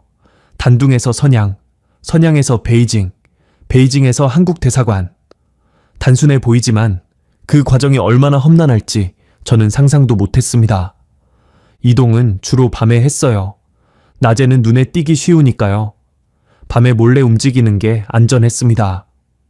그리고 이동 수단은 화물차 컨테이너였어요. 처음 화물차에 탔을 때의 기억은 지금도 생생합니다. 최 씨, 아저씨가 저희를 어느 물류 창고로 데려갔어요. 거기에 커다란 화물차가 있었는데 컨테이너 안에 짐이 가득 실려 있었습니다. 박스들 사이에 작은 공간이 있었어요. 여기 들어가시오. 최 씨, 아저씨가 말했어요. 선양까지 5시간 걸리오. 그동안 절대 소리 내면 안 돼요. 알겠소? 저희 가족은 그 좁은 공간에 몸을 구겨 넣었습니다. 박스들 사이의 공간은 어른 3명이 겨우 앉을 수 있는 크기였어요. 무릎을 가슴에 끌어안고 웅크린 자세로 앉아야 했지요. 숨쉬기도 불편했어요. 환기가 안 되니까 공기가 탁했거든요. 화물차가 출발했습니다. 어둠 속에서 좁은 공간에서 5시간을 버텨야 했어요. 처음 1시간은 그래도 참을 만했습니다. 하지만 2시간, 3시간이 지나면서 온몸이 저려오기 시작했어요. 다리가 쥐가 나고 허리가 끊어질 것 같았습니다. 순영기가 제일 힘들어했어요. 체력이 약해서 그런지 3시간쯤 되니까 얼굴이 창백해지더군요. 저는 순영이 손을 잡아주면서 속삭였어요. 조금만 참아요, 조금만. 준혁이는 묵묵히 버텼습니다. 16살 아이가 불평 한마디 없이 그 고통을 참고 있었어요. 저는 그 모습을 보면서 마음이 아팠습니다. 이 아이한테 이런 고생을 시키다니. 5시간 뒤 화물차가 멈췄습니다. 컨테이너 문이 열리고 빛이 쏟아져 들어왔어요. 눈이 아플 정도로 밝았습니다. 저희는 비틀거리면서 밖으로 나왔어요. 선양의 어느 창고였습니다. 거기서 또 다른 브로커가 기다리고 있었어요. 저희를 한 아파트로 데려갔는데 거기서 며칠 동안 묵으면서 가짜 신분증을 만들었습니다. 가짜 신분증은 조선족 신분증이었어요. 사진만 저희 사진으로 바꾸고 나머지는 실제 조선족의 정보를 썼지요. 이름도 바뀌었어요. 저는 최영수, 순영이는 김미란, 준혁이는 최준호. 낯선 이름이었지만 그 이름으로 살아야 했습니다. 선양에서 열흘쯤 묵은 뒤 베이징으로 이동했어요. 이번에도 화물차였습니다. 선양에서 베이징까지는 8시간 거리였어요. 더 긴 시간을 컨테이너 안에서 버텨야 했지요. 그 8시간은 정말 지옥이었습니다. 중간에 순영기가 거의 기절할 뻔했어요. 숨이 막힌다면서 헐떡거리더군요. 저는 순영기를 안고 입으로 바람을 불어줬어요. 그렇게라도 해야 할 것 같았거든요. 베이징에 도착했을 때 순영이는 완전히 기진맥진한 상태였습니다. 브로커가 저희를 베이징 외곽의 한 농가로 데려갔어요. 시골 마을의 허름한 집이었는데 거기서 체력을 회복하면서 대사관 진입 기회를 기다리라고 했습니다. 그런데 문제가 생겼어요. 순영이 체력이 바닥났습니다. 화물차에서의 이동, 계속되는 긴장, 부족한 식사와 수면, 그 모든 게 쌓이면서 순영이 몸이 버티지 못한 거예요. 열이 나기 시작했고 기침이 멈추지 않았습니다. 의사인 순영이 스스로 진단했어요. 폐렴 초기 증상 같아요. 저는 가슴이 철렁 내려앉았습니다. 병원에 가야 하는 거 아니오? 병원에 가면 신분증 검사해요. 가짜 신분증으로는 위험해요. 순영기가 고개를 저었어요. 약만 구해주세요. 항생제랑 해열제. 그거면 버틸 수 있어요. 브로커를 통해 약을 구했습니다. 불법으로 구한 거라 정품인지 확신할 수 없었지만 다른 방법이 없었어요. 순영이는 그 약을 먹으면서 버텼습니다. 그런데 이번에는 준혁이가 아팠어요. 감기였습니다. 처음에는 가벼운 기침이었는데 점점 심해지더니 고열이 났어요. 영하의 날씨에 제대로 된 난방도 없는 곳에서 지내다 보니 그렇게 된 거였지요. 저희 가족은 그 허름한 농가에서 거의 한 달을 버텼습니다. 순영기와 준혁이가 번갈아가며 아프고 저는 간호하느라 정신이 없었어요. 약을 구하고 죽을 쓰고 밤새 간병하고 탈북 과정에서 가장 힘들었던 시기였습니다. 2005년 2월 중순쯤이었어요. 순영기와 준혁이 상태가 좀 나아졌을 때 브로커가 찾아왔습니다. 좋은 소식이요. 내일 베이징 시내로 이동할 수 있소.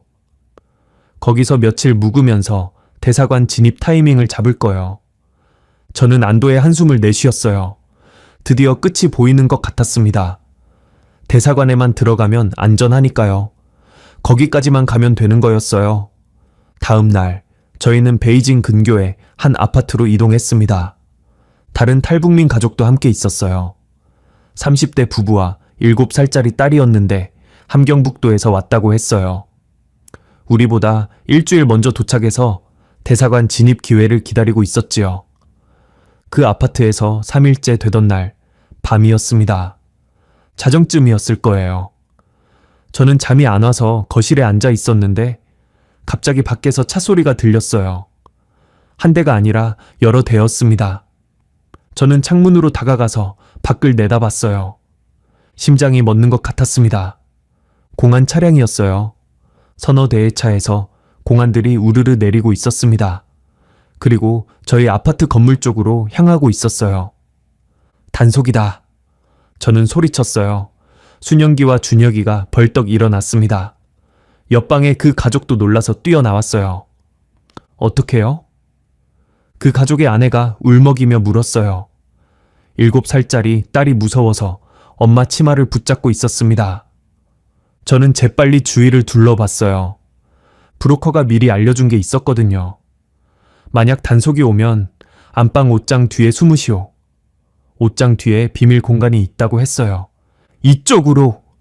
저는 가족을 이끌고 안방으로 갔습니다. 옷장을 열고 옷들을 젖히니 뒤쪽 벽에 작은 문이 있었어요. 그 문을 열자 어른 4-5명이 겨우 들어갈 수 있는 좁은 공간이 나타났습니다. 빨리 들어가요. 저희 가족 3명이 먼저 들어갔어요. 그리고 옆방 가족도 들어오려고 했는데 그 순간 현관문을 두드리는 소리가 울렸습니다. 쿵, 쿵, 쿵. 공안이다. 문 열어. 옆방 가족의 남편이 얼굴이 새하얘졌어요. 먼저 가요. 우리는. 그 남자가 말을 채 끝내기도 전에 현관문이 부서지며 열렸습니다. 저는 재빨리 옷장 뒤 문을 닫았어요. 칠흑 같은 어둠 속에서 저는 순영기와 준혁이를 끌어안았습니다. 숨소리조차 죽여야 했어요. 심장이 너무 세게 뛰어서 그 소리가 밖에까지 들릴 것 같았습니다. 밖에서 소란이 들렸어요. 발소리, 고함소리, 가구가 넘어지는 소리. 여기 탈북자들이 있다는 제보를 받았다. 다 나와! 공안의 고함이 들렸습니다. 그리고 비명소리가 들렸어요. 안 돼요. 제발. 옆방 가족의 아내 목소리였습니다. 엄마, 엄마. 7살짜리 딸의 울음소리가 들렸어요. 가슴이 찢어지는 것 같았습니다. 조용히 해. 다 연행한다. 공안의 고함, 그리고 끌려가는 발소리. 제발요. 아이만은 봐주세요. 어머니의 절규가 들렸어요. 하지만 대답은 차가운 고함뿐이었습니다. 시끄러워. 끌고 가. 문이 닫히는 소리, 차 시동 소리, 그리고 멀어져가는 엔진 소리. 저는 그 비밀 공간 안에서 한참 동안 움직이지 못했습니다. 온몸이 떨렸어요. 옆에서 순영기가 소리 없이 울고 있었고 준혁이는 두 손으로 귀를 막고 있었습니다. 그 가족이 끌려갔어요. 30대 부부와 7살짜리 딸. 저희보다 일주일 먼저 와서 똑같이 대사관 진입을 기다리던 사람들. 그들이 지금 북송되면 어떻게 될지 저는 너무나 잘 알고 있었습니다. 정치 범수용소요. 그 어린 딸까지도요. 하지만 저희는 아무것도 할 수 없었어요. 나가서 도와줄 수도 없었고 소리칠 수도 없었습니다. 그냥 숨어서 듣고만 있어야 했어요. 1시간쯤 지났을까요? 밖이 완전히 조용해진 뒤에야 저희는 비밀 공간에서 나왔습니다. 아파트 안은 엉망이 되어 있었어요. 가구가 넘어지고 물건들이 바닥에 흩어져 있었습니다. 옆방에는 아무도 없었어요. 그 가족이 있던 흔적만 남아 있었습니다. 바닥에 떨어진 인형 하나. 그 7살짜리 딸의 것이었겠지요. 저는 그 인형을 주워들었어요. 손이 떨렸습니다. 눈물이 났어요. 저희는 살았지만 그들은 끌려갔습니다. 같은 처지의 사람들인데 저희만 살아남았어요. 다음 날 아침 브로커가 왔습니다. 어젯밤 일은 들었소. 무사해서 다행이요. 저는 아무 말도 할 수 없었어요. 브로커가 심각한 표정으로 말했습니다. 계획을 바꿔야겠소. 베이징 대사관은 너무 위험하오. 공안이 주변을 감시하고 있소. 특히 요즘 단속이 심해졌소. 그럼 어떻게 해야 합니까? 제3국으로 가셔야 하오. 제3국이요? 태국이요. 거기 가면 한국 대사관에 들어갈 수 있소. 중국보다 훨씬 안전하오. 태국이라니. 베이징에서 태국까지 얼마나 먼지. 저는 막막했어요. 하지만 다른 방법이 없었습니다. 얼마나 걸립니까? 루트를 따라가면 한 달 정도 걸리오. 중국 남부를 거쳐서 라오스를 통해 태국으로 가는 거요. 한 달, 또다시 한 달을 숨어 다녀야 했습니다. 화물차를 타고 숨어 지내고 공안의 눈을 피해야 했어요. 하지만 어젯밤 일이 머릿속에서 떠나지 않았습니다. 그 7살짜리 아이의 울음소리, 어머니의 절규. 저희도 발각됐으면 똑같이 됐을 거예요. 아니, 저희는 백두혈통이니까 더 심한 처벌을 받았겠지요. 알겠습니다. 태국으로 가겠습니다. 저는 결정을 내렸어요. 어디든 좋았습니다. 이 중국 땅에서만 벗어날 수 있다면요. 브로커가 고개를 끄덕였어요. 사흘 뒤에 출발하오. 그때까지 준비하시오. 그렇게 저희의 여정은 또다시 시작됐습니다. 베이징에서 중국 남부로, 그리고 라오스를 거쳐 태국으로. 또 한 달간의 도주가 기다리고 있었어요. 그 과정은 솔직히 자세히 말씀드리기 어렵습니다. 너무 힘들어서요. 다만 이것만 말씀드릴게요. 저희는 살아남았습니다. 그리고 2009년 4월 마침내 태국 방콕에 도착했어요. 2009년 4월 15일. 저는 그 날짜를 평생 잊지 못할 겁니다. 태국 방콕의 한국 대사관 앞에 섰을 때 저는 다리에 힘이 풀려서 주저앉을 뻔했어요. 석 달이 넘는 도주 끝에 드디어 도착한 거였습니다. 베이징에서 출발해서 중국 남부를 거쳐 라오스 국경을 넘고 태국까지. 그 한 달간의 여정은 말로 다 할 수 없을 정도로 힘들었어요. 산을 넘고 강을 건너고 밀림을 헤치고 순영이는 몇 번이나 쓰러질 뻔했고 준혁이도 지쳐서 걷지 못할 때가 있었습니다. 하지만 저희는 해냈어요. 대사관 정문 앞에서 저는 경비원에게 말했습니다. 저희는 북한에서 온 사람들입니다. 보호를 요청합니다. 경비원이 잠시 저희를 바라보더니 안으로 들어가라고 했어요. 대사관 문이 열리는 순간 순영기가 그 자리에서 울음을 터뜨렸습니다. 끝났어요. 정말 끝난 거예요. 저도 눈물이 났어요. 준혁이도 울고 있었습니다. 저희 셋은 대사관 로비에서 한참을 껴안고 울었어요. 평양을 떠난 지 넉 달 만이었습니다. 하지만 끝난 게 아니었어요. 대사관에 들어간 뒤 저희를 기다리고 있는 건 또 다른 관문이었습니다. 신문이었지요. 대사관 직원들이 저희를 따로 분리해서 각각 질문했어요. 어디서 왔는지, 왜 탈북했는지, 어떤 경로로 왔는지.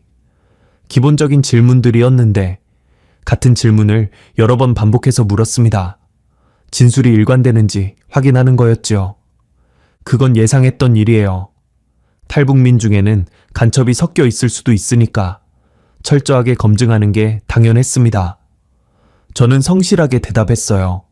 그런데 이틀 뒤 상황이 달라졌습니다. 서울에서 사람들이 왔어요. 국가정보원, 그러니까 국정원 요원들이었습니다. 양복을 입은 사람 3명이 저를 따로 불렀어요.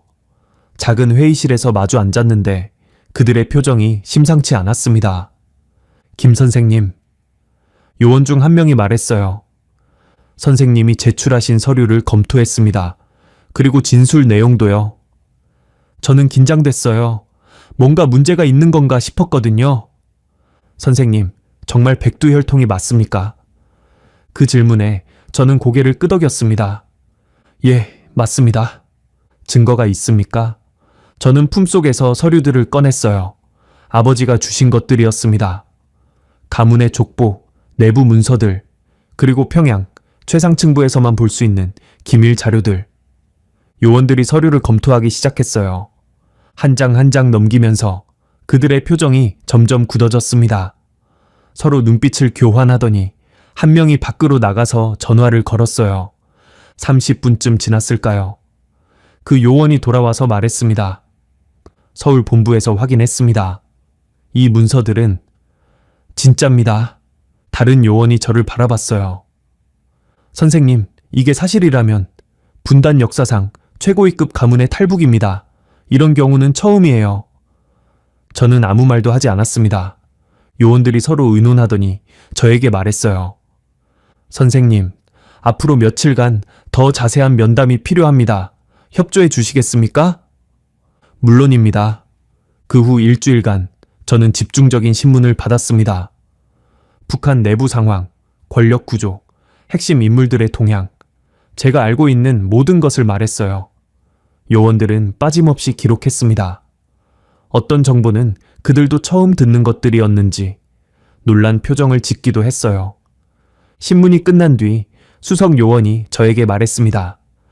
선생님, 감사합니다. 귀중한 정보였습니다.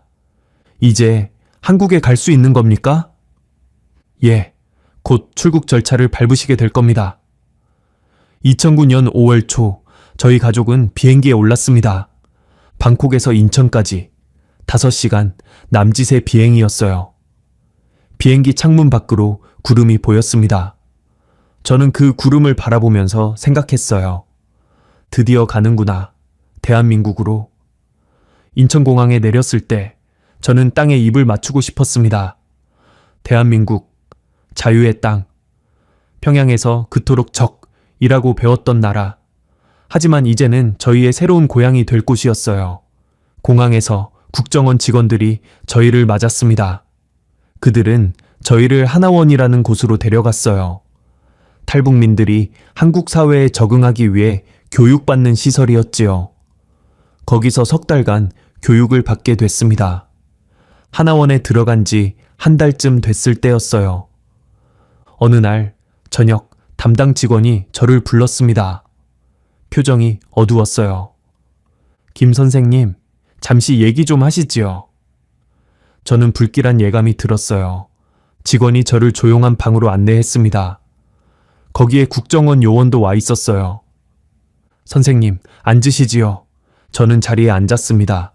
심장이 두근거렸어요. 선생님, 북에서 소식이 왔습니다. 요원이 말했어요. 선생님 아버님께서. 저는 숨을 멈췄습니다. 지난달 평양에서 공개 처형되셨습니다. 그 순간 머릿속이 하얘졌어요. 아무 소리도 들리지 않았습니다. 요원이 계속 뭔가를 말하고 있었는데 저는 한마디도 알아들을 수 없었어요. 아버지가 돌아가셨다. 공개 처형이라고 했다. 저는 그 자리에서 무너졌습니다. 의자에서 미끄러져 바닥에 주저앉았어요. 울음도 나오지 않았습니다. 그냥 멍하니 앉아 있었어요. 세상이 무너지는 것 같았습니다. 아버지, 마지막으로 뵀던 그 새벽이 떠올랐어요. 다시는 못 만나도 원망하지 마라. 그렇게 말씀하셨지요. 그때 저는 알았어요. 다시 못 볼 수도 있다는 걸요. 하지만 마음 한구석에서는 희망을 품고 있었습니다. 혹시 살아계시지 않을까? 혹시 다시 만날 수 있지 않을까? 그 희망이 산산조각 났습니다. 저는 며칠간 아무 말도 하지 못했어요. 밥도 먹지 못하고 잠도 자지 못하고 그냥 방에 누워서 천장만 바라봤습니다. 순영이가 옆에서 간호해줬지만 저는 아무런 반응도 할 수 없었어요. 아버지는 저희 때문에 돌아가신 거였습니다. 저희가 탈북에 성공하면서 아버지는 책임을 지신 거예요. 백두혈통 가문의 탈북을 막지 못한 죄, 반역자를 키운 죄. 그 죄목으로 공개 처형을 당하신 거였지요. 제가 죽인 거나 마찬가지였어요. 그 죄책감은 지금까지도 저를 괴롭힙니다. 일주일쯤 지났을 때 준혁이가 제 방에 왔어요. 아버지, 준혁이가 제 옆에 앉았습니다. 할아버지가 뭐라고 하셨는지 기억나요? 저는 아들을 바라봤어요. 준혁이가 사람답게 살 수 있는 세상에서 살게 해달라고 하셨잖아요. 그게 할아버지의 마지막 소원이었잖아요. 준혁이의 눈에서 눈물이 흘렀어요. 아버지, 저 때문에 할아버지가... 아니다. 저는 준혁이를 끌어안았습니다. 내 탓이 아니야. 아버지 탓도 아니고 누구 탓도 아니야. 저 나라가, 저 체제가 잘못된 거야. 저희 부자는 한참을 껴안고 울었어요.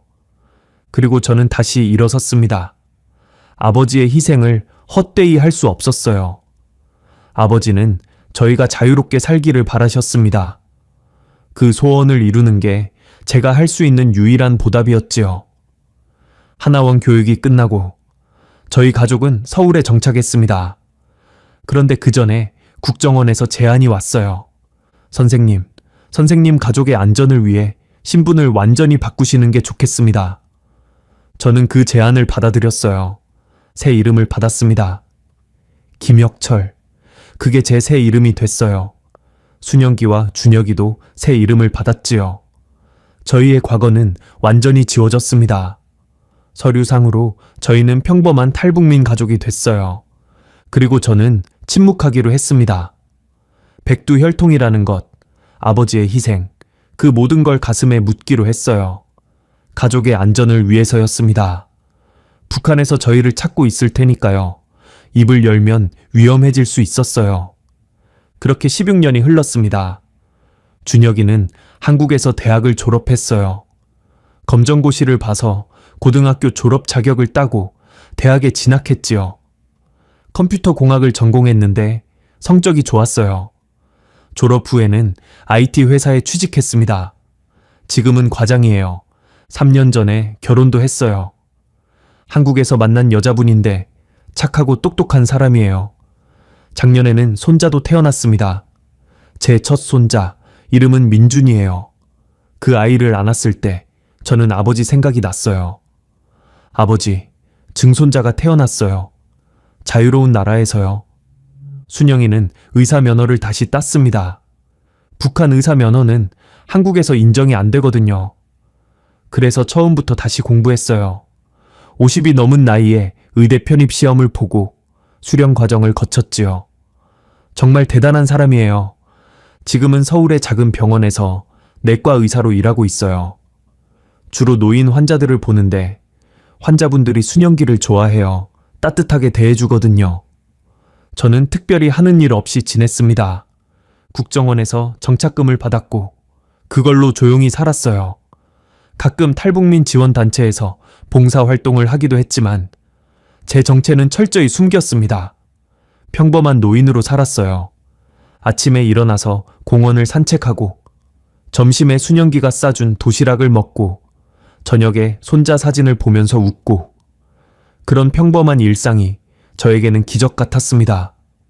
북한에서는 상상도 못했던 삶이었으니까요. 그렇게 16년을 침묵 속에 살았습니다. 그런데 작년 2024년에 일이 생겼어요. 북한에서 또다시 숙청 소식이 들려왔습니다. 뉴스에서 봤어요. 김정은 위원장이 반개 혈통들을 대대적으로 숙청하고 있다고요. 장성택 처형 이후로 가장 큰 규모의 숙청이라고 했습니다. 저는 그 뉴스를 보면서 가슴이 아팠어요. 16년 전 저희 가문이 당했던 일이 또 반복되고 있는 거였습니다.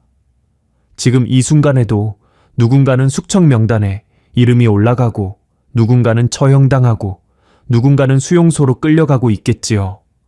그날 밤 저는 잠을 이룰 수가 없었어요. 아버지 얼굴이 자꾸 떠올랐습니다. 진실을 말해라. 우리 가문이 뭘 보고 뭘 알았는지, 이 나라가 얼마나 썩었는지. 아버지가 마지막으로 하신 말씀이었어요. 저는 그 약속을 지키지 못하고 있었습니다. 16년간 침묵했어요. 가족의 안전을 위해서라고 스스로를 합리화했지만 사실은 두려웠던 겁니다. 입을 열면 어떤 일이 생길지 무서웠어요. 하지만 이제는 달랐습니다. 준혁이는 어엿한 가장이 됐고 순영기도 자리를 잡았어요. 저는 환갑을 넘겼고 이제 남은 시간이 그리 많지 않다는 걸 알고 있습니다. 이제 말해야 할 때가 됐어요.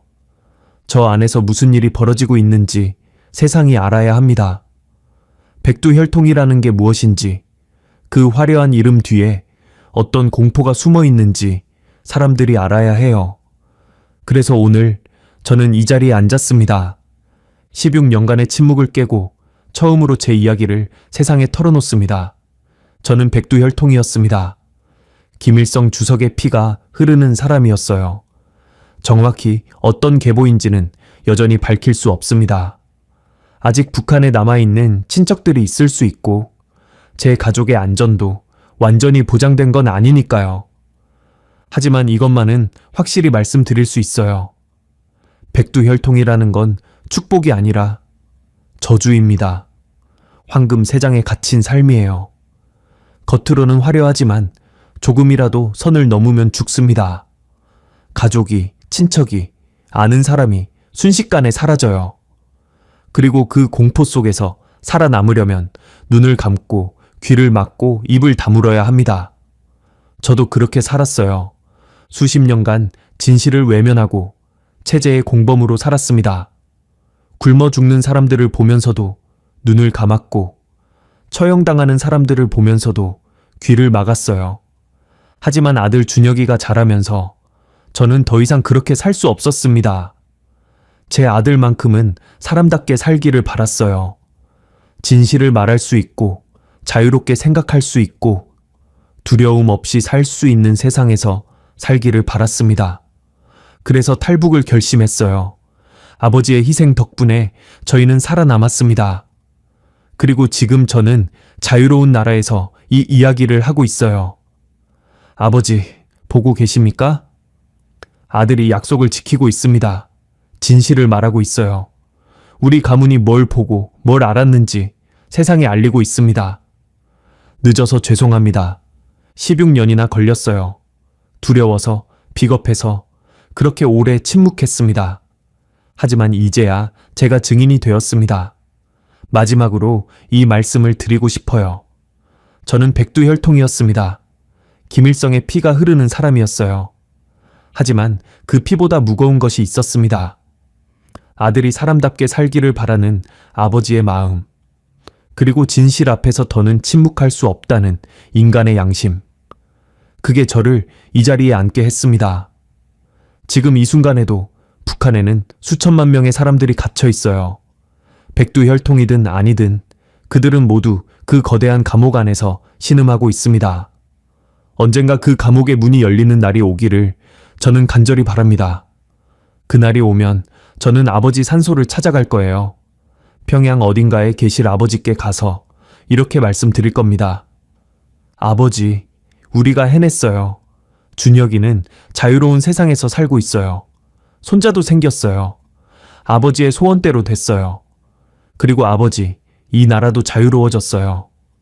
그날이 올 때까지 저는 계속 증언할 겁니다.